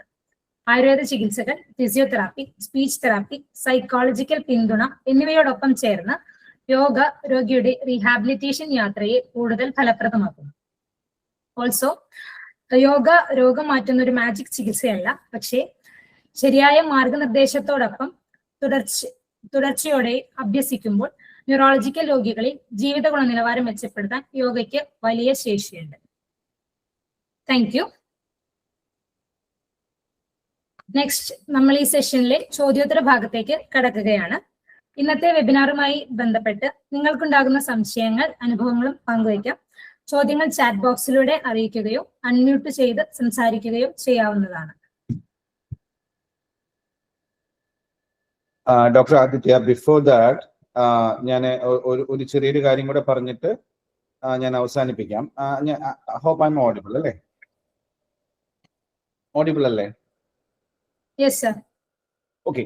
സോ നമ്മളിപ്പോ ഇന്റഗ്രേഷനെ കുറിച്ചിട്ട് ഇപ്പൊ നമ്മൾ വിശദമായിട്ട് ഒരു ആയുർവേദ പെർസ്പെക്റ്റീവിലും physiotherapist, psychologist, audiologist, speech linguistic pathologist, അതുപോലെ യോഗ, ഇതിനെ കുറിച്ചെല്ലാം പറഞ്ഞു. അപ്പൊ ഇത് നമ്മളൊരു കേസ് ഫ്ലോ, ഒരു മൾട്ടി ഡിസിപ്ലിനറി ഔട്ട്കം മോഡൽ നമ്മൾ ഉണ്ടാക്കി വെച്ചിട്ടുണ്ട്. അപ്പോൾ അതൊരു 7 സ്റ്റേജ് ആയിട്ടാണ് നമ്മൾ പേഷ്യന്റിനോട് നമ്മളത് ഷെയർ ചെയ്യാറുള്ളത്. ഞാൻ അതൊന്ന് 7 സ്റ്റേജുകൾ പറയാം. അതായത് സ്റ്റെപ്പ് നമ്പർ 1 എന്ന് പറഞ്ഞു കഴിഞ്ഞാൽ entry and history, detailed neuro history. ഈ പേഷ്യന്റിന് പൊതുവെ അലോപ്പതി അല്ലെങ്കിൽ മോഡേൺ സയൻസ് അല്ലെങ്കിൽ കൺവെൻഷണൽ മെഡിസിൻസ്, പാർക്കിൻസൺസ് പോലെയുള്ള അസുഖങ്ങൾ ഇഡിയോപ്പതിക് ആണെന്ന് പറയുന്നു. ബട്ട് ഞാനോ നമ്മുടെ ടീം വയാംസ് അങ്ങനെ ഒരിക്കലും വിശ്വസിക്കുന്നില്ല. 90% കേസുകളിലും തീർച്ചയായിട്ടും അവർക്ക് എന്തെങ്കിലും ഒരു നിദാനം, അതായത് രോഗകാരണം ഉണ്ടായിരിക്കും. അത് may be hereditary factor. Hereditary ആണെങ്കിൽ നമ്മുടെ അച്ഛൻ, അമ്മ, നമ്മുടെ മെറ്റേണൽ അങ്കിൾ അല്ലെങ്കിൽ ഗ്രാൻഡ് പാരന്റ്സ്, ഇവർക്കാർക്കെങ്കിലും ഏതെങ്കിലും രീതിയിലുള്ള ന്യൂറോളജിക്കൽ ന്യൂറോ ഡീജനറേറ്റീവ് ഡിസീസ് ഉണ്ടെന്നുണ്ടെങ്കിൽ നമുക്കത് വരാനുള്ള സാധ്യത മറ്റുള്ളവരെ അപേക്ഷിച്ച് കൂടുതലാണ്. അതുപോലെ തന്നെ നമുക്ക് കുട്ടിക്കാലത്ത് എപ്പിലെപ്സി പോലുള്ള അസുഖങ്ങൾ വന്നിട്ടുണ്ടെന്നുണ്ടെങ്കിൽ, ഒരു മൈൽഡ് ആയിട്ടുള്ള ഒരു ഹെഡ് ഇഞ്ചുറി വന്നിട്ടുണ്ട് എന്നുണ്ടെങ്കിൽ, അതായത് റോഡ് ട്രാഫിക് ആക്സിഡന്റ്, ദീർഘകാലമായിട്ട് BP മരുന്ന് കഴിക്കുന്ന ആളാണെങ്കിൽ ഉറക്കത്തിൽ ഒരു പക്ഷേ ചെറിയ സ്ട്രോക്കുകൾ ഉണ്ടായിരിക്കാം. ഇത്തരം കാര്യങ്ങളെല്ലാം ഈ പറയുന്ന പാർക്കിൻസൺസ് ഡിസീസോ അല്ലെങ്കിൽ ന്യൂറോ ഡീജനറേറ്റീവ് ഡിസീസ് വരാനുള്ള സാധ്യത ഉണ്ട്. അപ്പൊ റീഹാബിലിറ്റേഷനിൽ ഡീറ്റെയിൽ ന്യൂറോ ഹിസ്റ്ററി വളരെ ഇമ്പോർട്ടന്റ് ആണ്. ഒപ്പം തന്നെ ലൈഫ് സ്റ്റൈൽ അസസ്മെന്റ് വളരെ ഇമ്പോർട്ടന്റ് ആണ്. മൂന്നാമത്തെ പോയിന്റ് ഫങ്ഷണൽ സ്റ്റാറ്റസ് ഇവാലുവേഷൻ എന്ന് വെച്ച് കഴിഞ്ഞാൽ ഡ്രസ്സിങ്ങിന് ബുദ്ധിമുട്ടുണ്ടോ, വാക്കിങ്ങിന് ബുദ്ധിമുട്ടുണ്ടോ, വർക്കിന് ബുദ്ധിമുട്ടുണ്ടോ, സ്കൂളിൽ പോകാൻ അല്ലെങ്കിൽ നമ്മുടെ ആക്ടിവിറ്റീസ് ചെയ്യാൻ ബുദ്ധിമുട്ടുണ്ടോ എന്നതാണ് ഫങ്ഷണൽ സ്റ്റാറ്റസ് ഇവാലുവേഷൻ എന്ന് പറയുന്നത്. സ്റ്റേജ് 2 അല്ലെങ്കിൽ സ്റ്റെപ്പ് 2 എന്ന് പറയുന്നത് മൾട്ടി ഡിസിപ്ലിനറി അസസ്മെന്റ് ആണ്. ആയുർവേദ അസസ്മെന്റ് കൃത്യമായി നമ്മൾ എടുക്കുന്നു. ത്രിദോഷങ്ങളും സപ്തധാതുക്കളും നാഡീ പരീക്ഷയും എല്ലാം വെച്ചിട്ട് നമ്മൾ ആയുർവേദ അസസ്മെന്റ് എടുക്കുന്നു. അടുത്തതായിട്ട് ന്യൂറോ ഫങ്ഷണൽ ഫിസിയോതെറാപ്പി ഇവാലുവേഷൻ, നമ്മുടെ ഒരു ഫിസിക്കൽ ഇവാലുവേഷൻ നമ്മുടെ ഫിസിയോതെറാപ്പിസ്റ്റ് എടുക്കുന്നു. സ്പീച്ച് ആൻഡ് സ്വലോയിങ് സ്ക്രീനിങ് നമ്മുടെ സ്പീച്ച് തെറാപ്പിസ്റ്റ് എടുക്കുന്നു. അതുപോലെ തന്നെ സൈക്കോളജി സ്ക്രീനിങ് നമ്മുടെ ക്ലിനിക്കൽ സൈക്കോളജിസ്റ്റ്. ഇതാണ് സെക്കൻഡ് സ്റ്റേജ് എന്ന് പറയുന്നത്. സ്റ്റേജ് 3 എന്ന് പറയുന്ന ടീം ഡിസ്കഷൻ ആണ്. ഇൻഡിവിജ്വൽ ഫൈൻഡിങ്സ് നമ്മൾ ഇന്റഗ്രേറ്റ് ചെയ്യും. അതിനുശേഷം ഷോർട്ട് ടേം ഗോൾസ് നമ്മൾ ഡിഫൈൻ ചെയ്ത് കൊടുക്കും പേഷ്യൻസിന്. ലോങ് ടേം ഡിസീസ് സ്ട്രാറ്റജി പ്ലാനും നമ്മൾ പേഷ്യന്റിനും അതുപോലെ തന്നെ കെയർ ഗിവേഴ്സിനും ഫാമിലി മെമ്പേഴ്സിനും നമ്മൾ പറഞ്ഞു കൊടുക്കാറുണ്ട്. സ്റ്റെപ്പ് 4 ഓർ സ്റ്റേജ് 4 എന്ന് പറയുന്നത് ഇന്റഗ്രേറ്റഡ് പ്രോട്ടോകോൾ ഡിസൈൻ ആണ്. Phase wise therapy planning. എല്ലാവർക്കും എല്ലാ മെഡിസിൻസും എല്ലാ തെറാപ്പീസും എല്ലാ പഞ്ചകർമ്മയും ചെയ്യാന്നുള്ളത് നമ്മുടെ പ്ലാനിലേ ഇല്ല. കൃത്യമായി ഓരോ രോഗിനെയും അസസ് ചെയ്ത് ടൈലർ മെയ്ഡ് ആയിട്ടുള്ള കാര്യങ്ങൾ തന്നെയാണ് നമ്മൾ കൊടുക്കാൻ ഇവിടെ ശ്രമിക്കുന്നത്. പഞ്ചകർമ്മ സെലക്ഷൻ, എല്ലാവർക്കും എല്ലാ പഞ്ചകർമ്മങ്ങളും നമുക്കറിയാം. പഞ്ചകർമ്മ 5 കർമ്മങ്ങളാണ്: വമനം, വിരേചനം, വസ്തി, നസ്യം, രക്തമോക്ഷം എന്ന് പറയുന്നത്. പക്ഷെ സാധാരണയായിട്ട് നമ്മൾ നസ്യവും വസ്തിയും മാത്രമാണ് ടിപ്പിക്കൽ പാർക്കിൻസൺ അല്ലെങ്കിൽ ന്യൂറോ ഡീജനറേറ്റീവ് ഡിസീസസിൽ നമ്മൾ ചെയ്യാറുള്ളൂ. ബാക്കിയുള്ള 3 കർമ്മങ്ങൾ നമ്മൾ ചെയ്യാറില്ല. കാരണം അത് ചെയ്താൽ റിസൾട്ട് കിട്ടാത്തത് കൊണ്ടാണ്. റീഹാബ് തെറാപ്പി ഷെഡ്യൂളിംഗ്, നമ്മൾ എങ്ങനെ ഏതൊക്കെ സ്റ്റേജിൽ അവരെ കൃത്യമായിട്ട് എന്നുള്ളത് ഷെഡ്യൂൾ നമ്മൾ ഉണ്ടാക്കുന്നു. ഹോം എക്സസൈസ് പ്രിസ്ക്രിപ്ഷൻ, നമ്മൾ ഇവിടെ ഹോസ്പിറ്റലിൽ വരുന്നതിന് മുൻപോ ഹോസ്പിറ്റലിൽ വന്ന് ട്രീറ്റ്മെന്റ് എടുത്തതിന് ശേഷമോ വീട്ടിൽ പോയതിനു ശേഷം കൃത്യമായിട്ടുള്ള ഒരു ഫിസിക്കൽ, ഇപ്പൊ നമ്മുടെ ഡോക്ടർ അനൂപ് പറഞ്ഞ പോലെ golden rules for Parkinson's patients എന്ന് പറഞ്ഞു ഞാനും പറയാറുണ്ട്.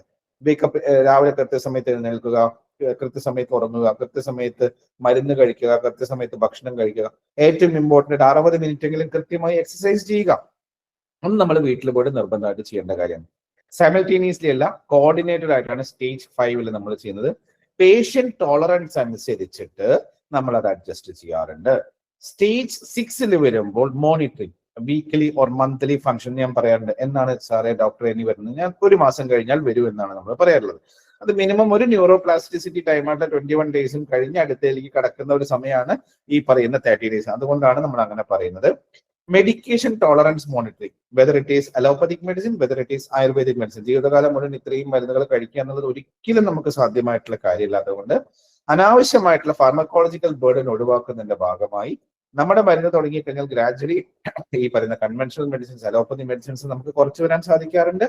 ഒപ്പം ഒരു സ്റ്റേജ് 3 എത്തുമ്പോഴേക്കും ആയുർവേദിക് മെഡിസിൻസും വളരെ മിനിമം ഡോസേജിൽ നമുക്ക് പോകാൻ സാധിക്കാറുണ്ട്. അതുപോലെ തന്നെ ഇമോഷണൽ അഡാപ്റ്റീവ് റിവ്യൂ നമ്മൾ തീർച്ചയായിട്ടും ചെയ്യാറുണ്ട്. ഏറ്റവും അവസാനത് സ്റ്റെപ്പ് 7 ഔട്ട്കം ട്രാക്കിംഗ്. ഇത്രയൊക്കെ നമ്മൾ ചെയ്തിട്ട് നമുക്കൊരു UPDRS, unique Parkinson's disease rating scale എന്ന് പറയുന്ന ഒരു സംഭവമുണ്ട്. ആ UPDRS വെച്ചിട്ട് നമ്മൾ കൃത്യമായിട്ട് മൊബിലിറ്റി ആണെങ്കിലും സ്പീച്ച് ആണെങ്കിലും സ്വാലോ ആണെങ്കിലും സ്ലീപ്പ് ആണെങ്കിലും ഡെയിലി ഇൻഡിപെൻഡൻസ് ആണെങ്കിലും കൃത്യമായിട്ട് നമ്മൾ ട്രാക്ക് ചെയ്ത് അത് പേഷ്യന്റിനോട് നമ്മൾ പറഞ്ഞു കൊടുത്ത് നമ്മളത് ഇവിടെ നോട്ട് ചെയ്തിട്ട് തന്നെയാണ് നമ്മൾ മുന്നോട്ട് പോകുന്നത്. അപ്പോൾ ഇതൊരു ക്ലിനിക്കൽ ഫ്ലോ ആണ്, ഒരു കോൺസെപ്റ്റ് മാത്രമല്ല, ഇതൊരു practical working model at our institution ആണ് എന്നാണ് എനിക്ക് പറയുന്നത്. അവസാനമായിട്ട് ഒരു കാര്യം കൂടെ പറഞ്ഞിട്ട് ഞാൻ അവസാനിപ്പിക്കാം. Neuro degenerative disease journey lonely ആക്കേണ്ട ആവശ്യമില്ല. Team based care disease journey meaningful ആക്കും തീർച്ചയായിട്ടും. ക്യൂർ പ്രോമിസ് ചെയ്യാൻ കഴിയില്ല, പക്ഷേ നിങ്ങളുടെ ഡിഗ്നിറ്റി പ്രിസർവ് ചെയ്യാൻ കഴിയും. ഫങ്ഷൻ പ്രിസർവ് ചെയ്യാൻ സപ്പോർട്ട് ചെയ്യാം. ലൈഫ് മീനിങ് ഫുൾ ആക്കാൻ തീർച്ചയായിട്ടും നിങ്ങൾ ഓരോരുത്തരെയും ഞങ്ങൾ സഹായിക്കാം. ഇത്രയും പറഞ്ഞുകൊണ്ട് ഞാൻ നിർത്തുന്നു. നന്ദി, നമസ്കാരം. Over to Q&A sessions. Doctor, എന്തെങ്കിലും ക്വസ്റ്റ്യൻസോ എന്തെങ്കിലും ചാറ്റ് ബോക്സിൽ വന്നിട്ടുണ്ടോ doctor Aditya? Yes, there is something. Sir, questions ഒന്നും വന്നിട്ടില്ല. Okay, Mrinalini Malusheri, very nice seminar, well integrated with all modalities of supportive therapies, which on the crux of neuro rehabilitation should reach a wider audience. Thank you, ma'am. വേറെ ആർക്കെങ്കിലും എന്തെങ്കിലും ചോദിക്കാനുണ്ടെങ്കിൽ ഒന്ന് mic unmute ചെയ്ത് ചോദിക്കുക. Subrahmanya sir ഉണ്ടല്ലോ, Ajikumar sir ഉണ്ട്.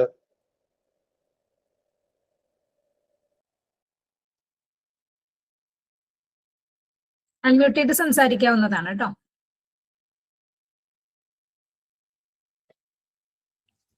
സംശയങ്ങളല്ലെങ്കിൽ നിങ്ങളുടെ അനുഭവങ്ങൾ, മയാംസുമായിട്ടുള്ള ചികിത്സാ അനുഭവങ്ങളും പങ്കുവെക്കാവുന്നതാണ്. Dr. Vijit and friends, good evening. Very good evening, sir. How are you doing? I am fine. പിന്നെ of course, Meenakshi, my wife, നിങ്ങളുടെ patient ആണല്ലോ. And she was also treated in Ayurvedania. So നിങ്ങളുടെ ഇപ്പൊ Maidappa is being continued. Okay. Plus ഇതൊരു oil മസാജും ഇതൊക്കെ continue ചെയ്യുന്നുണ്ട്. Okay. But of course, നിങ്ങളുടെ കഷായം ചിലത് 1-2 we have stopped. That is only local ഞങ്ങളുടെ ഒരു ഫ്രണ്ട് ആയുർവേദിക് ഡോക്ടറുടെ അഡ്വൈസ് പ്രകാരമാണ്. പിന്നെ another thing what I want to know is ഒരു once in 3 months അല്ലെങ്കിൽ once in 4 months അവിടെ നിങ്ങളുടെ ബിയാംസിൽ വന്ന് ഒരു 10 ദിവസമെങ്കിലും താമസിച്ചിട്ട് ട്രീറ്റ്മെന്റ് എടുത്താൽ ഇതിന് വലിയ ഗുണം ഉണ്ടാകുമോ എന്നുള്ളതാണ്. തീർച്ചയായിട്ടും ഉണ്ടാവും സർ. കാരണം നമ്മളൊരു മൾട്ടി ഡിസിപ്ലിനറി ആയിട്ടുള്ള ഒരു ട്രീറ്റ്മെന്റ് പ്രോട്ടോകോളാണ് നമ്മൾ ഫോളോ ചെയ്യുന്നത്. അപ്പൊ അത്തരത്തില് ഒരു ട്രീറ്റ്മെന്റ് എടുത്തു കഴിഞ്ഞാൽ ഒരു 2-3 സെഷൻ ആകുമ്പോഴേക്കും നമുക്ക് കൃത്യമായിട്ടുള്ള വ്യത്യാസങ്ങൾ, നല്ല ഇംപ്രവൈസേഷൻ നമുക്ക് ഉറപ്പായിട്ട് ഫീൽ ചെയ്യാൻ സാധിക്കും സർ. ഓക്കെ, അതായത് ഇപ്പൊ suppose how many days minimum അവിടെ താമസിക്കണം എന്നുള്ളതാണ്. നമുക്ക് അത് കണ്ടിന്യൂസ് ആയിട്ട് വരികയാണെങ്കിൽ നമുക്ക് ഡേയ്സ് കുറച്ചുകൊണ്ട് നമുക്ക് ചെയ്യാവുന്നേ ഉള്ളൂ. ഞാനൊരു കാര്യം, നാളെ തന്നെ നമ്മുടെ ഏതെങ്കിലും ഒരു ഡോക്ടറെ സാറിനെ ഞാൻ വിളിക്കാൻ പറയാം. Okay okay okay okay okay, thank you. Thank U, take care. അന്വേഷണം പറയൂ. ഓ, തീർച്ചയായിട്ടും. Okay okay. Can I get Dr. Vijay's number? Yes, of course, Mrinalini ma'am. Doctor നമ്മുടെ കെയർ ഫോണിന്റെ നമ്പർ ഒന്ന് ടൈപ്പ് ചെയ്ത് കൊടുക്കൂ. Okay sir.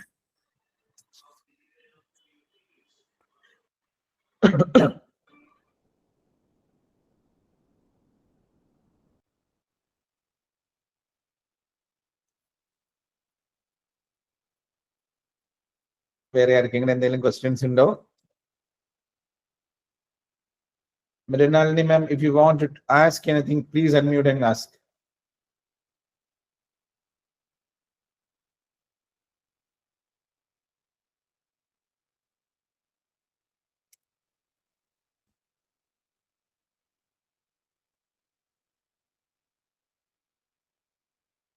Number share ചെയ്തിട്ടുണ്ട് ma'am. You can contact me anytime. We can talk over the phone as well.